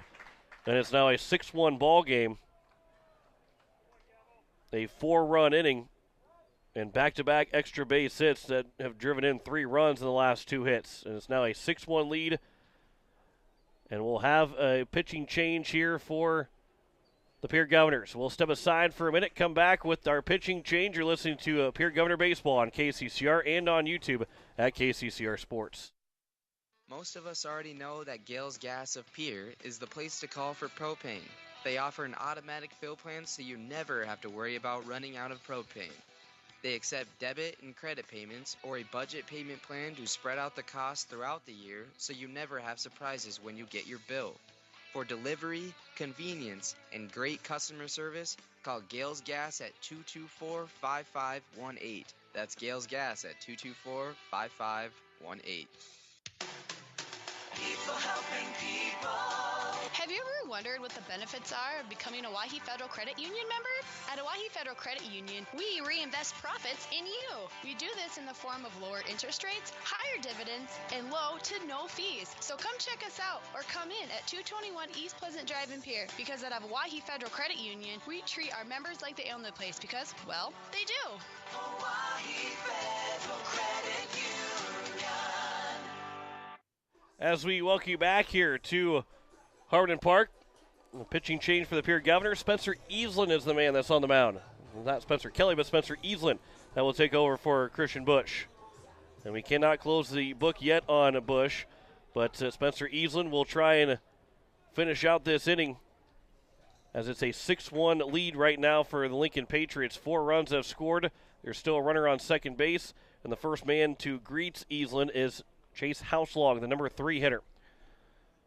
First pitch is upstairs for ball 1. This is Easlin's debut on the mound for the Pierre Governors. So for Spencer Easlin, obviously no stats for us to give you from last year to this year. He's creating those right now as the 1-0 pitch is upstairs, and it's now 2-0. Runner on second, that is Gavin Solomon. Houselog at the plate. He's 0 for 2 with 2 strikeouts. 2-0 pitch. That one bounces in. And I think that's not going to count as the foul ball from the other game came into the behind home plate. I mean, it bounced literally right. It landed right behind home plate. And I think the umpire called time from the base to make it 2-0 still. That one's outside. Well, now going to first base. And maybe they just called time after the pitch. So it's going to be a 4-pitch walk issued to Houselog. So it's now first and second. All right, nobody arguing about anything, and it brings up Lincoln Vasgard. So it is first and second. That one's fouled straight back. And so, the reason why I thought maybe it was a non-pitch is because of how quickly the base umpire threw up the arms because the pitch was in the dirt, so he basically called time right away, which, again, because the ball's in the field, you can do that, but thought maybe that would, because of how quickly he did, is why I thought maybe there's going to be no pitch. But either way, it was a 4-pitch walk that was issued to Houselog. Vasgard fouls off the 0-1 pitch and is now 0-2. 0-2 with 2 outs here in the bottom of the 4th inning. And Spencer Easlin trying to finish out this bottom of the 4th. Easlin will step off, keep the runner at second, and Solomon from trying to take third. He got a wide lead over at second base. Christian Bush did give up 7 hits.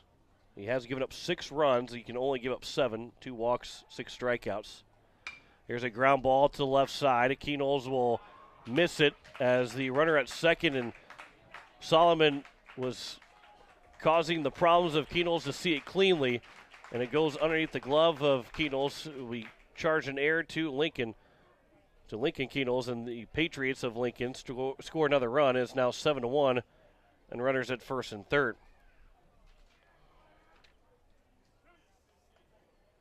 So it's going to be an unearned run charge to Christian Bush, who gives up a total of 7 runs, 6 of them earned on 7 hits.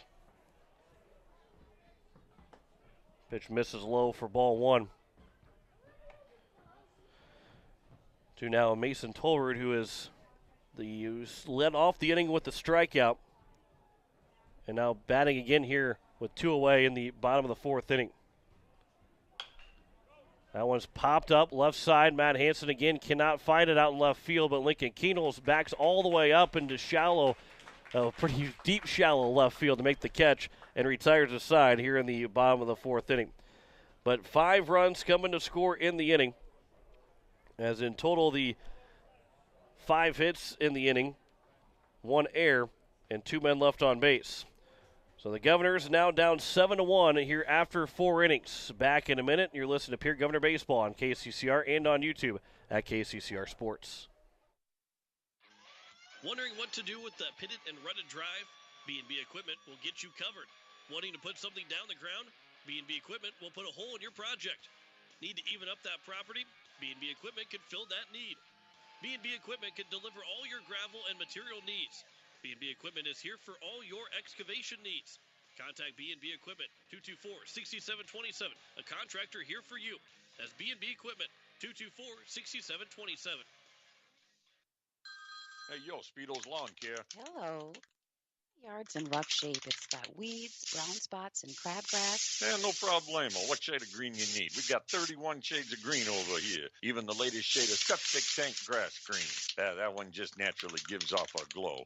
Call the professionals at True Green. They know how to get your lawn healthy and keep it healthy. They guarantee it. All technicians are trained and certified. Call True Green, 882-0643.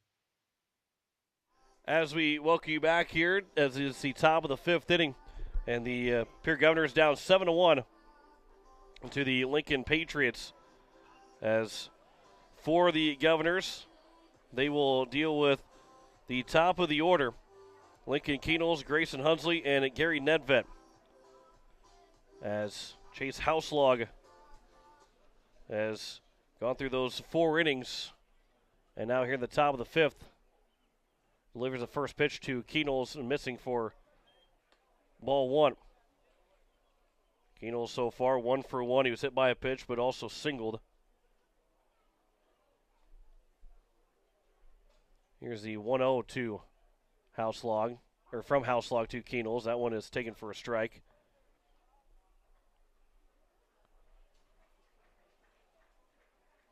And the count is even at a ball and a strike. 72 pitches now for Chase Houselog as he works into the 5th inning.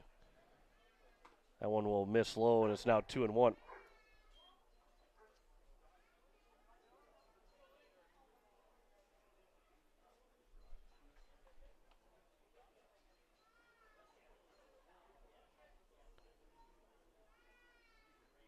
So it is Aiden Hugh that's out in center field now for the Lincoln Patriots.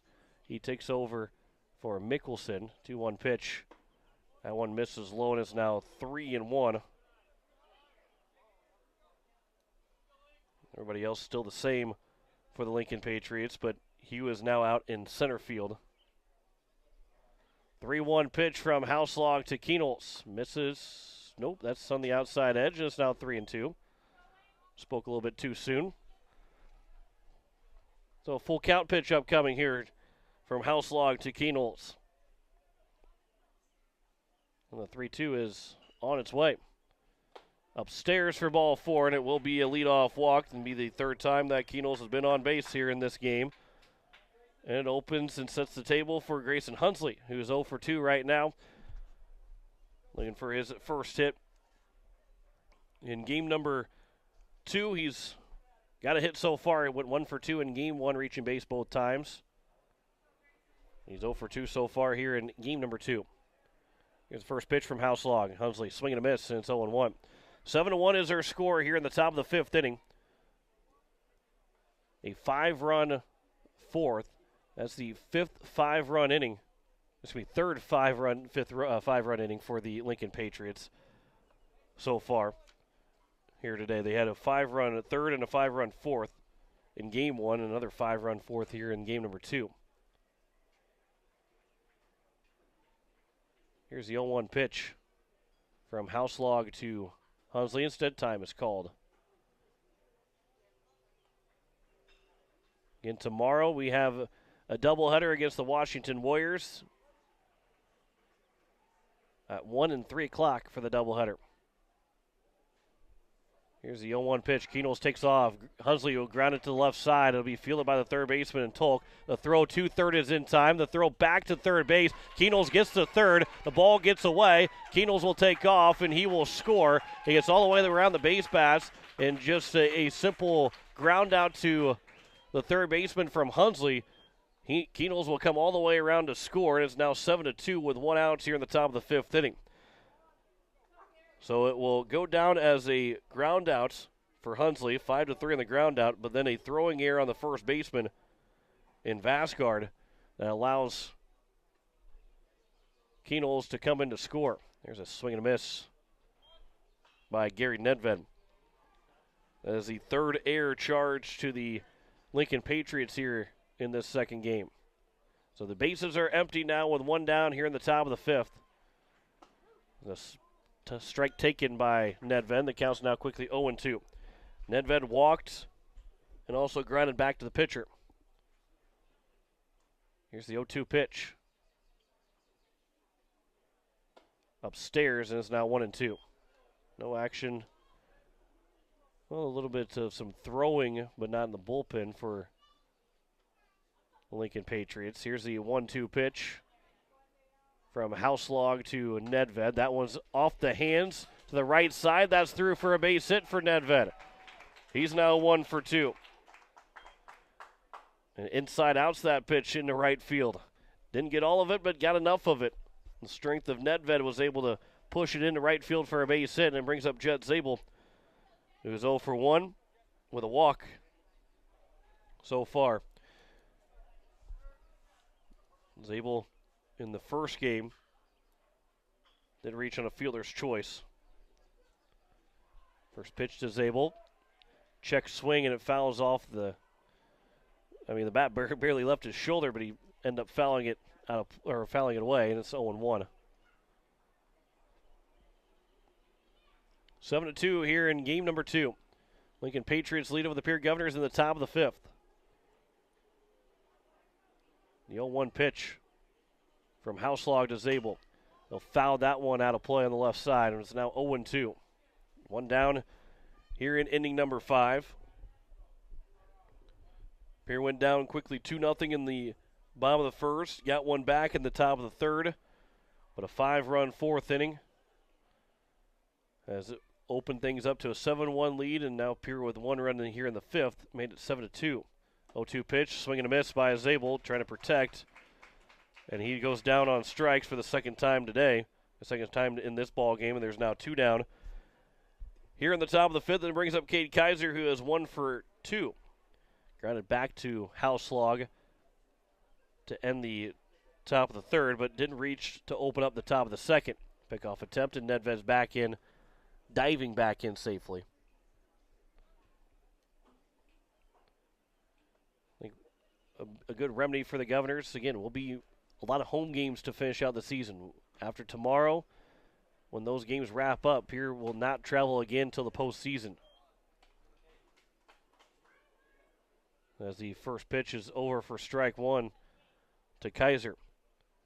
Get here on Tuesday, Harrisburg for a doubleheader on Friday. A 1 pitch, that one's fouled back, and it's now 0-2. So it's going to be great to see the fans back at high. The lawn chair guys will be, they would have been cold last Saturday if we'd have played some baseball. They would have been there. There would have been no question they would have been there, but they would have been cold. They will be back out at Hyde Stadium again for the first time this coming Tuesday. The 0-2 pitch, a swing and a miss by Kaiser, and that will retire the side here in the top of the fifth. 1 run scores on 1 hit in the inning, 1 error, and 1 man left on base. We head to the bottom of the fifth. Lincoln Patriots lead over the Pierre Governors 7-2. You're listening to Pierre Governor Baseball on KCCR and on YouTube at KCCR Sports. If you're in the market for a new home, call my mom or grandma, Kathy. Sunshine Properties is my mom and my grandma. When you're ready to buy or sell, rely on us, Kathy Sunshine Properties.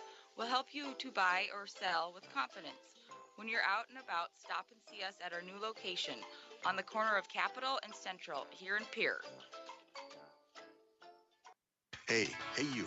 Are you at a job that is fulfilling, has good benefits to support you or a family today, and retirement goes down the road? If you just said no, listen up. CHS River Plains is hiring operations personnel, drivers, and custom applicators at several locations. These come with a knockout affordable benefit package for you and the whole family. Apply to a job with CHS River Plains and up your benefits straight up. To apply, visit us online at chsriverplains.com or stop in at one of our locations. CHS is an equal opportunity employer. 6, 7, and 8 here for the Lincoln Patriots as we open up things here in the bottom of the 5th inning. And Lincoln leading 7-2 over the Pierre Governors. Oscar Lockwood Powell, Nate Model, and Sawyer Tolk will be the first 3 hitters here in the 5th inning. They had 10 guys come to the plates in inning number 4. And now here in the bottom of the 5th, Pierre's looking for a big 0. They got a 0 in the 2nd and 3rd, but allowed a crooked number in the 1st and a big crooked number in the 4th. Here's the first pitch from Spencer Easlin, who will work from the windup here in this bottom of the 5th inning with nobody on base. First pitch is fouled out of play, and it's 0-1. And this is Easlin's first appearance for the Pierre Governors.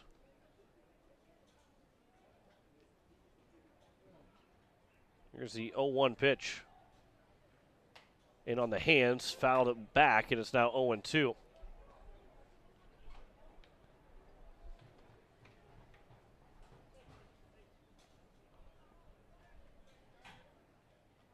Grayson Hunsley goes back to the backstop to tells the on-deck hitter and Nate Model, hey, I'll take care of it. Hunsley has been the catcher for this Pierre Governor team since the beginning of this season. 0-2 pitch. There's a soft liner back up the middle. That's through for a base hit. The leadoff man is on board, and that's just kind of how the night has been going for the Pierre Governors. They can hit a ball hard, gets caught. A soft little liner that just, I mean, it's not a seeing eye single, but when things are going well for you, those balls will drop in any fashion, really, and where the Governors kind of hitting balls right at everybody right now. Nate Model, the second baseman, will come to the plate.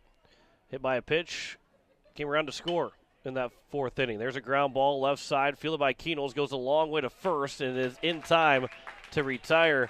Model had no shot at second, but a strong throw from Keenels retires Model, and there's now 1 down with a runner on second for Sawyer Tolk, the third baseman. An RBI single back in the 4th inning, part of that 5-run 4th inning for the Lincoln Patriots. They have a pinch hitter as I'm trying to see what number that is. Looks like it's 15, which would be Poland.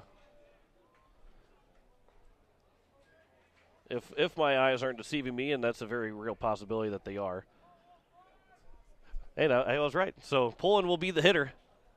He will hit for Sawyer Tolk with 1 out here in the 5th inning. First pitch comes inside for ball 1.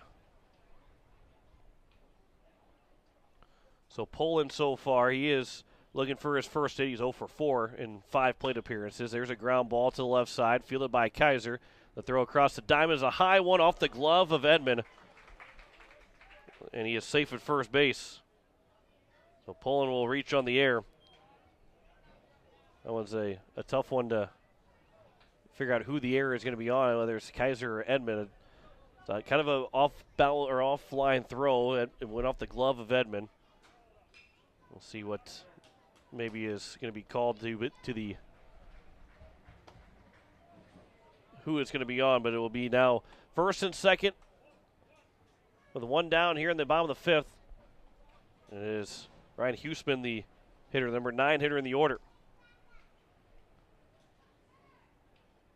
That one comes in, it hits him, and then it hits Hunsley again. That's the second time that a batter's been hit, and the ricochet has gone back and hit Hunsley.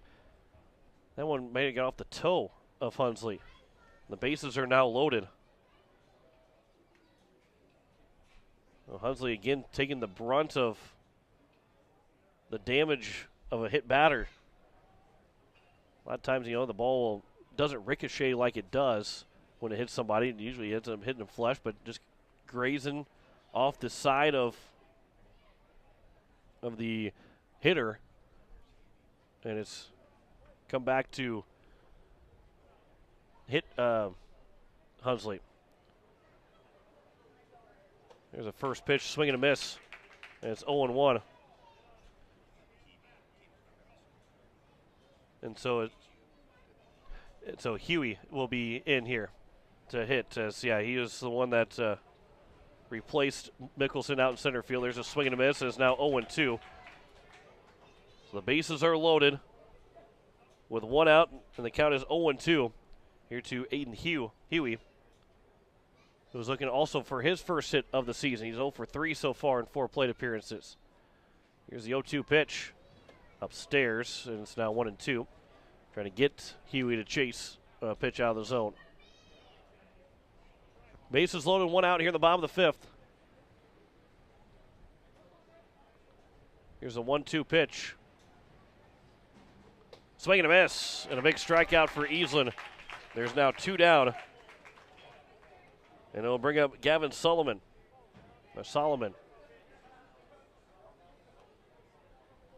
And Solomon so far, he is 1 for 1 with an RBI double. He's walked the other 2 times he's been in the plate. He's come around to score twice so far in this game. Here's the first pitch to Solomon. That one's fouled out of play, and it's 0-1.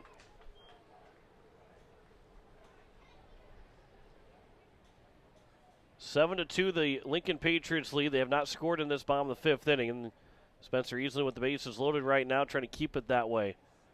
Having the Patriots not score here in the 5th. Here's the 0-1 pitch outside, and it's now 1-1. Chase Houselog would be on deck.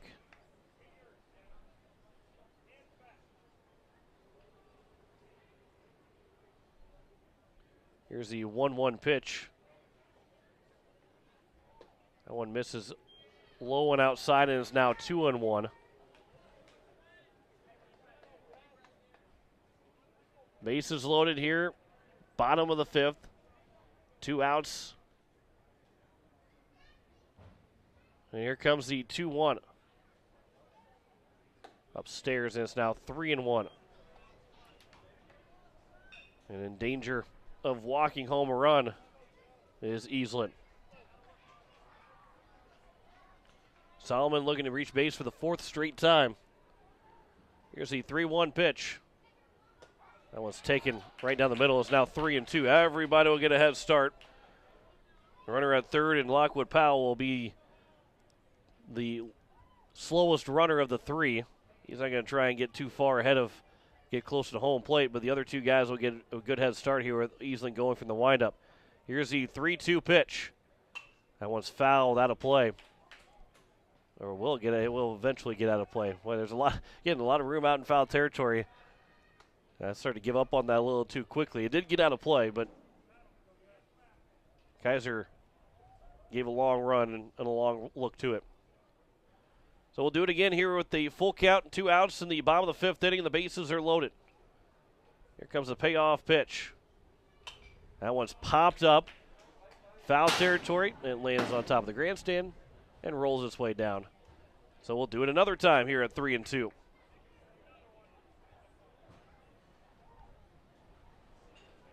A hit, an error, and a hit by pitch have allowed these 3 runners to reach base. A ground out and a strikeout when the 2 guys retired. Here's the 3-2 pitch one more time. And out towards left field, coming in is Hansen. It will drop in for a base hit. 2 runs will score. They're going to send the 3rd run in, missing the cutoff throw, and all 3 runs will come in to score on the double for Solomon. And it's now a 10-2 ball game. And Pierre was that close to getting out with a 0. And it will be a 10-2 ball game with another pinch hitter coming in up to the plate. And again, because of the 3-2 count, everybody got a head start. And we'll also have a pitching change here, as we'll tell you the changes here in just a moment.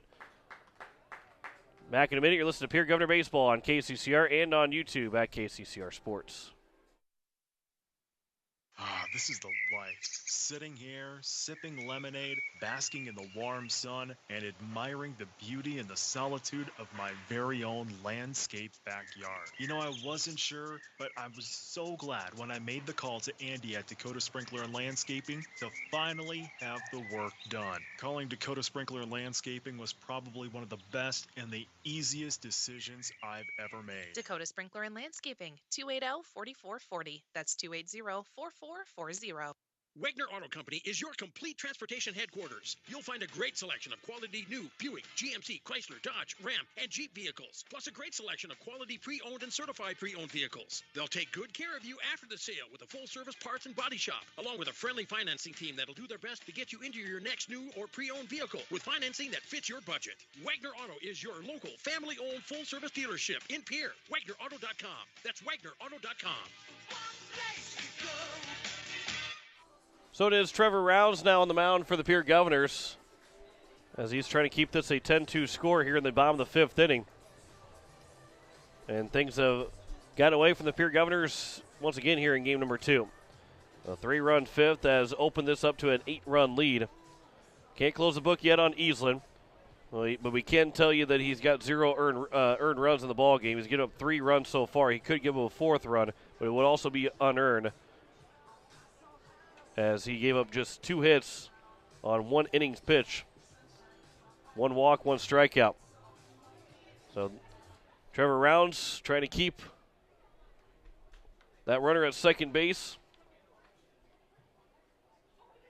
on the 3 RBI double from Gavin Solomon. He's got 4 RBIs in this ball game, and it is Houselog that is hitting still for himself. Thought maybe he was getting pulled back because of someone hitting for him, but he was coming back to the dugout because they were making a pitching change. So Trevor Rounds is in. Only substitution the Governors have made. So it's a 1-0 count here to Rounds. That pitch is on the outside edge and taken for strike 1 to Chase Houselog, who is 0 for 2, 2 strikeouts, and drew a walk. Here's the 1-1 pitch. Swing and a miss. Good pitch there from Rounds. Low in the zone, and Houselog swung through it, and the count is now 1-2. Rounds so far on the season, this is his second appearance through 2/3 of an inning, 4 hits, 7 runs, 6 of them earned, 2 walks, as he gets the strikeout to end the inning. His first of the season, and that will end the bottom of the 5th inning. But another 3-run score in the inning for the Lincoln Patriots on 2 hits, 1 error, and 1 man left on base. We head to the top of the 6th inning. The Pierre Governors, they trail the Lincoln Patriots 10-2. Listen to Pierre Governor Baseball on KCCR and on YouTube at KCCR Sports. Comtech is a total technology solutions provider. Comtech is ready to get technology to work for you, not against you. Stop into Comtech to see our selection of TVs, home audio systems, computers, and security systems. They have brand names like Samsung, Bose, Sonos, and Lenovo, just to name a few. Comtech has what you're looking for in technology. Stop in at 1601 Lowell Avenue in Pierre, or visit their website at comtechplus.com. Comtech, your trusted technology solutions provider. Dr. Nick and Chelsea Redeman at Floss Dentistry in Pierre is family owned and operated. They have modern practice with skill and caring staff. They have same-day availability. Floss Dentistry is located at 603 East Sioux Avenue in Pierre with hours Monday through Thursday from 8 to 5. Give them a call at 605-224-2161 and don't put off that scheduled cleaning any longer. Floss Dentistry, 603 East Sioux Avenue in Pierre, or give Dr. Nick and Chelsea Redeman a call at 605-224-2161.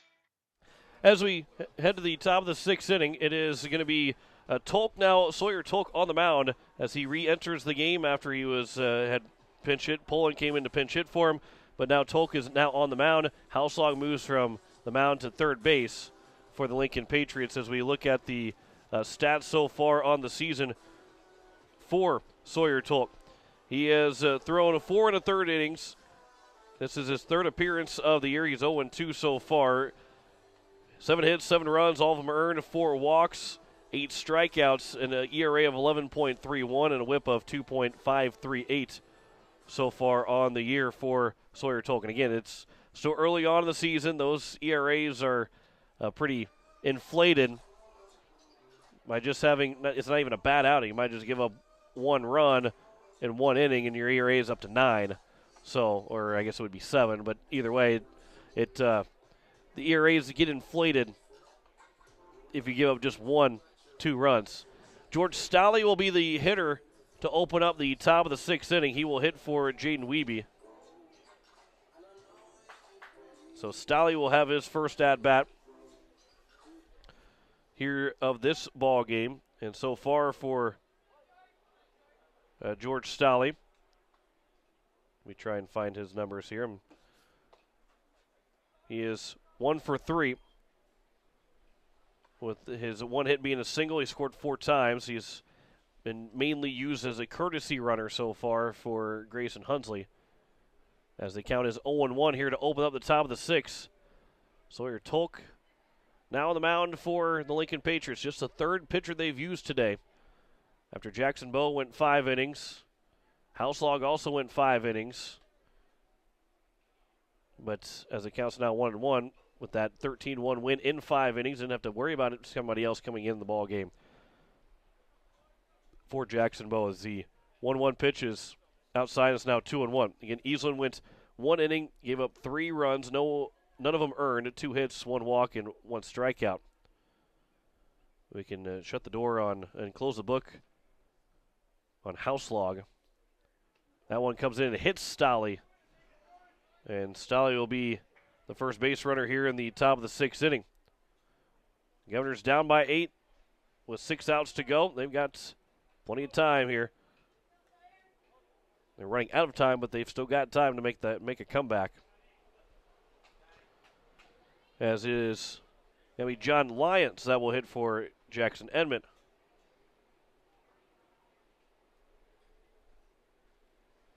So here is John Lyons making his first at-bat of the doubleheader.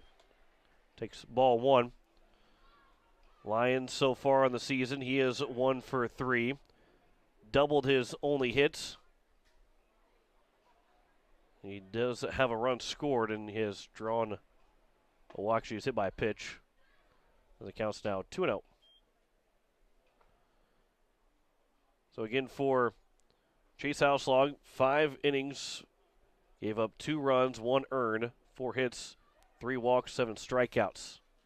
Pickoff attempt and back in safely is Stolle. And the Governors will be back here at Harmon 1 tomorrow when they take on the Washington Warriors. Governors will start at 12:40 with first pitch at 1 o'clock. There's a strike taken for Lions. That counts now 2-1.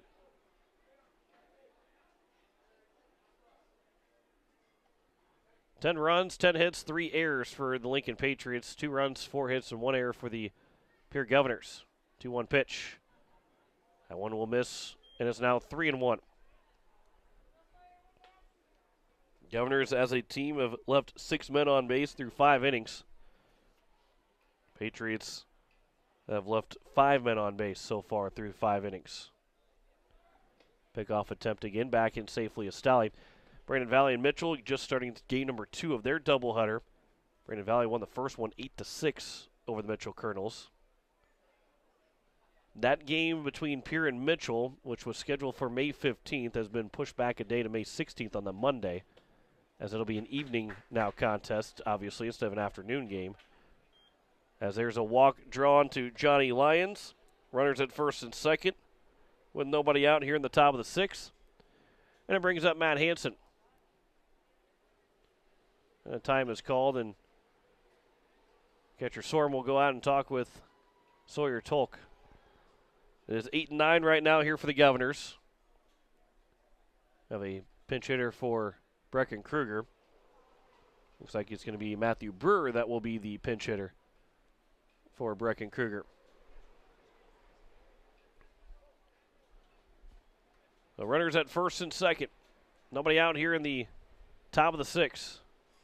First pitch grounded, foul down the third base line. And it's 0-1. And Landon Badger over at third base. He's going to be the first Pierre Governor to be inducted in the High School Baseball Hall of Fame. It was announced, I believe, back in February. Maybe late January, early February. Here's the 0-1 pitch. That one will bounce in, get to the backstop. And it's now second and third with a 1-1 count. And the Governors are starting to be in business here in this top of the sixth inning. Hansen so far, he's at 1 for 2. Grounded out to the shortstop and also got a base hit the other way in his second at bat. Here's a 1-1 pitch. That one's taken to the outside edge, and it's now 1-2. Badger gets to be the first guy to be in, and what we've seen in Pierre Governor history, he's certainly not going to be the last guy, though, again, for the Hall of Fame in high school baseball. There's a rope down the left field line, but it will be foul. And so it's just a little bit out in front of it. And it remains at 1-2. But deservedly so to be in the Hall of Fame for Landon Badger. Yeah, that gave a lot of fits. 1-2 pitch. There's a taken for strike 3. Matt Hansen goes down on strikes. First strike out of the ball game for Tolkien. There's now one down here in the top of the sixth. And it brings up Matthew Brewer, who will pinch hit for Brecken Kruger. So from Matthew Hansen to Matthew Brewer. Brewer so far, he is looking for his first hit of the season, 0 for 3. He has one walk, struck out twice. Time is called. The wind's still howling. It's not nearly, well, it's been bad all game long. You haven't really grown used to it. Here's the first pitch now to Brewer. He'll foul it straight back. Good cut from Brewer, right on it. And it's 0-1. In the Governors, right now, if things don't change, will fall to 3-5, and makes tomorrow very, very important to get a doubleheader sweep of Washington. That one misses low, and it's now 1-1. It can get you back to 500 quickly, but if you split it, you're still at 4-6. Again, if things don't change here in this ball game. That was on the outside edge, and it's now 1-2. Thinking Keenol's at top of the order is on deck. Here's the 1-2 pitch. Swing and a foul tip. Brewer stayed alive. That one caught Sorman. That one hurt. Takes off the gloves. There is padding on those for the catcher's gear, but it's not a lot of padding. And there's also not padding for everything. And so they got him in a spot where not a very pleasant spot to be hit at. It's still 1-2, and the infield starts to come in and have a little conversation with Tolk to give Sorm a little bit extra time. Runners at second and third with 1 out here in the top of the sixth. 1-2 the count to Brewer. From the windup, here is the 1-2 pitch. Upstairs, it's now 2-2.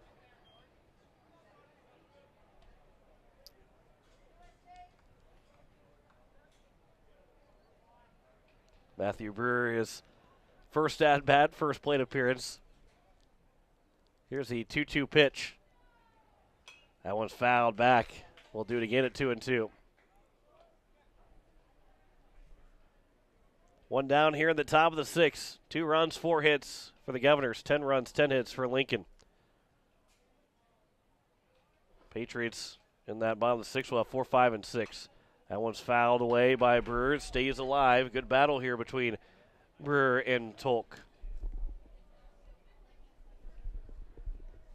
One thing that some of these guys, obviously they've had 3 different pinch hitters, Stolle, Lyons, and now Brewer.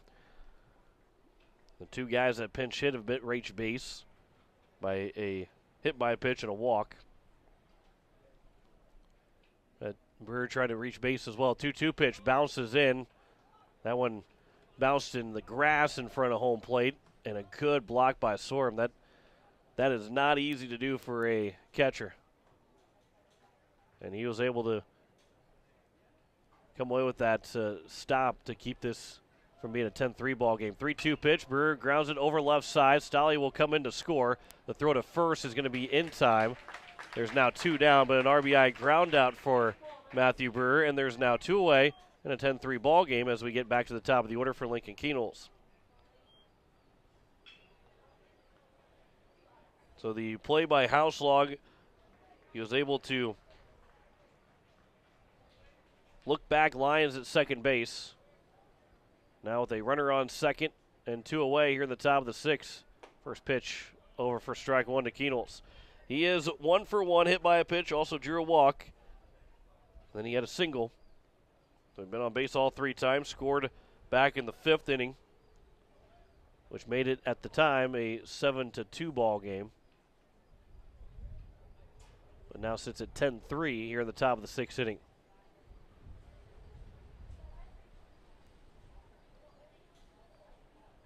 Tolk gets the sign, comes set. Here's the 0-1 pitch. That one's upstairs, and it's now 1-1. Again, the Governors will be without Hanson and Kelly tomorrow, as both will be playing tennis. Again, a triangular against Harrisburg and Sioux Falls Christian. They beat both those teams in a triangular just over a week ago. As it counts now 2-1. I guess almost 2 weeks ago now. Both guys had solid outings yesterday for the Aberdeen Central duel in both their doubles and singles matches. 2-1 pitch is just outside, and it's now 3-1 here to Keenholz. Talked about Keenholz' fine week of 3 offers from schools, Washington State, Washington, and North Dakota State, to go play football next year. 3-1 pitch. Keenholz will sky it out towards right center field. A long run moving over. It will drop in for a base hit. Coming in to score is Lyons, and Keenholz has an RBI single to make it 10-4. Here with 2 outs in the top of the 6th inning. A good piece of hitting by Keenholz to go the other way on a 3-1 pitch. Gets the RBI, and it brings up now Grayson Hunsley. Hunsley's 0 for 3, 2 ground outs so far. 2 down here in the top of the 6th.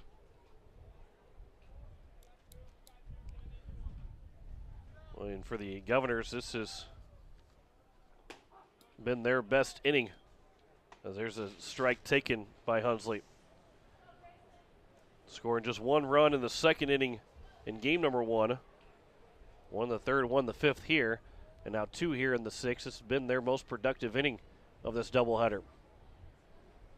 Here's the 0-1 pitch to Hunsley. Swing and a miss, and it's now 0-2.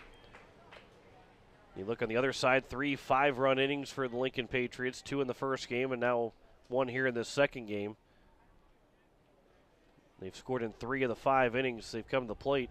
And all 3 of those innings that they've scored have put up crooked numbers. 10-4 is their score here at the top of the 6th. The 0-2 pitch from Tolk to Hunsley. Swing and a miss. A pitch in the dirt. It goes off the umpire. It gets away to the backstop. Hunsley will be safe at first base. And it's now 1st and 2nd with 2 away. And that worked out in favor of the Governors to keep the inning going and pass along to now Gary Nedved, the 7th man to come to the plate here in the 6th inning.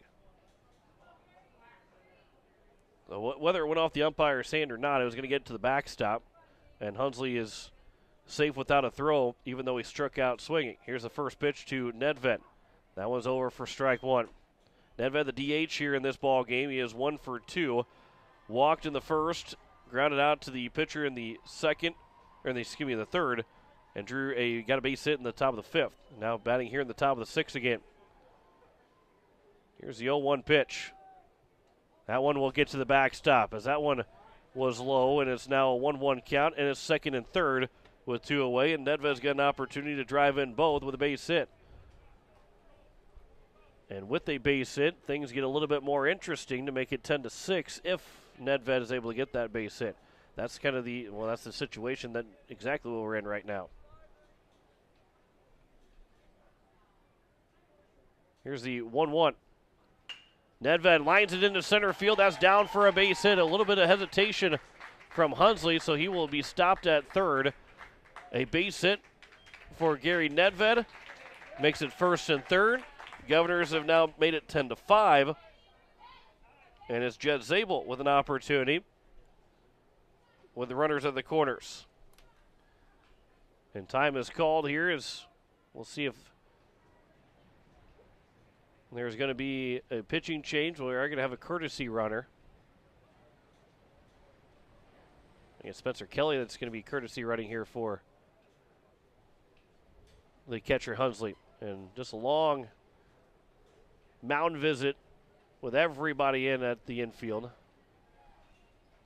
10-5 now with 2 outs here in the top of the sixth inning. Jet Zabel at the plate. He's 0 for 2. A walk and 2 strikeouts. A base hit makes it 10-6. An extra base hit maybe makes it 10-7. But you like to see the fight in the Governors. They've answered with the 3 in the bottom of the fifth inning scored by Lincoln. They've answered it with 3 of their own here in the top of the sixth inning. Here's the first pitch from Tolk to Zabel. That one bounces in for ball 1. Doesn't get far enough away from Storm the catcher. So Nedved stays put at first base.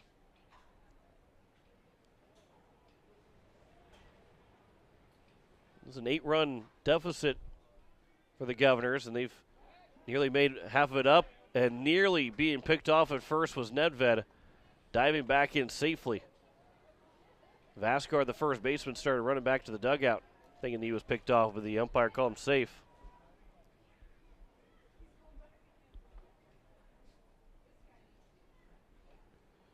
Coming set from Tolk. Here's the 1-0 pitch. That one will bounce in, gets to the backstop. Another run comes in to score. It's now 10-6. Nedved moves up into scoring position. And it's a 10-6 ball game. Count is now 2-0 to Zabel. And again, Nedved now in scoring position as Kelly comes in to score on a wild pitch. So Zabel a base hit. Could pull the Governors now within 3. They've cut the lead in half here in the sixth inning. That was on the outside edge, and it's now 2-1. In the bottom of the sixth for the Lincoln Patriots, it'll be Vasgard, Tolrud, and Lockwood Powell. 4, 5, and 6 are the order for the Patriots. 2-1. That was a foul tip. Goes back to the backstop, and the count's now 2-2. On deck is Cade Kaiser. See if Zabel's able to find his way to get Kaiser up to the plate here in the top of the sixth inning. Here's a 2-2 pitch from Tolk to Zabel. He reaches for it, fouls it out of play. Good 2-strike approach to foul it away and spoil it.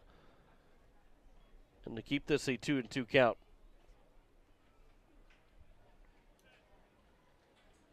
Patriots are now 3-1 in South Dakota games, looking to go to 4-1 in South Dakota Class A teams. Governors have only played South Dakota opponents so far. That one will get to the backstop again, so Nedved's now up to third base, and the count is full at 3-2. So now a base hit will definitely score Nedved. And it would pull the Governors within 3. So don't go anywhere. We're not quite done with this game yet. It looked like things were it was looking pretty bleak at the end of the bottom of the fifth inning. And even with that runner on base, Lincoln technically had the winning run to the plate.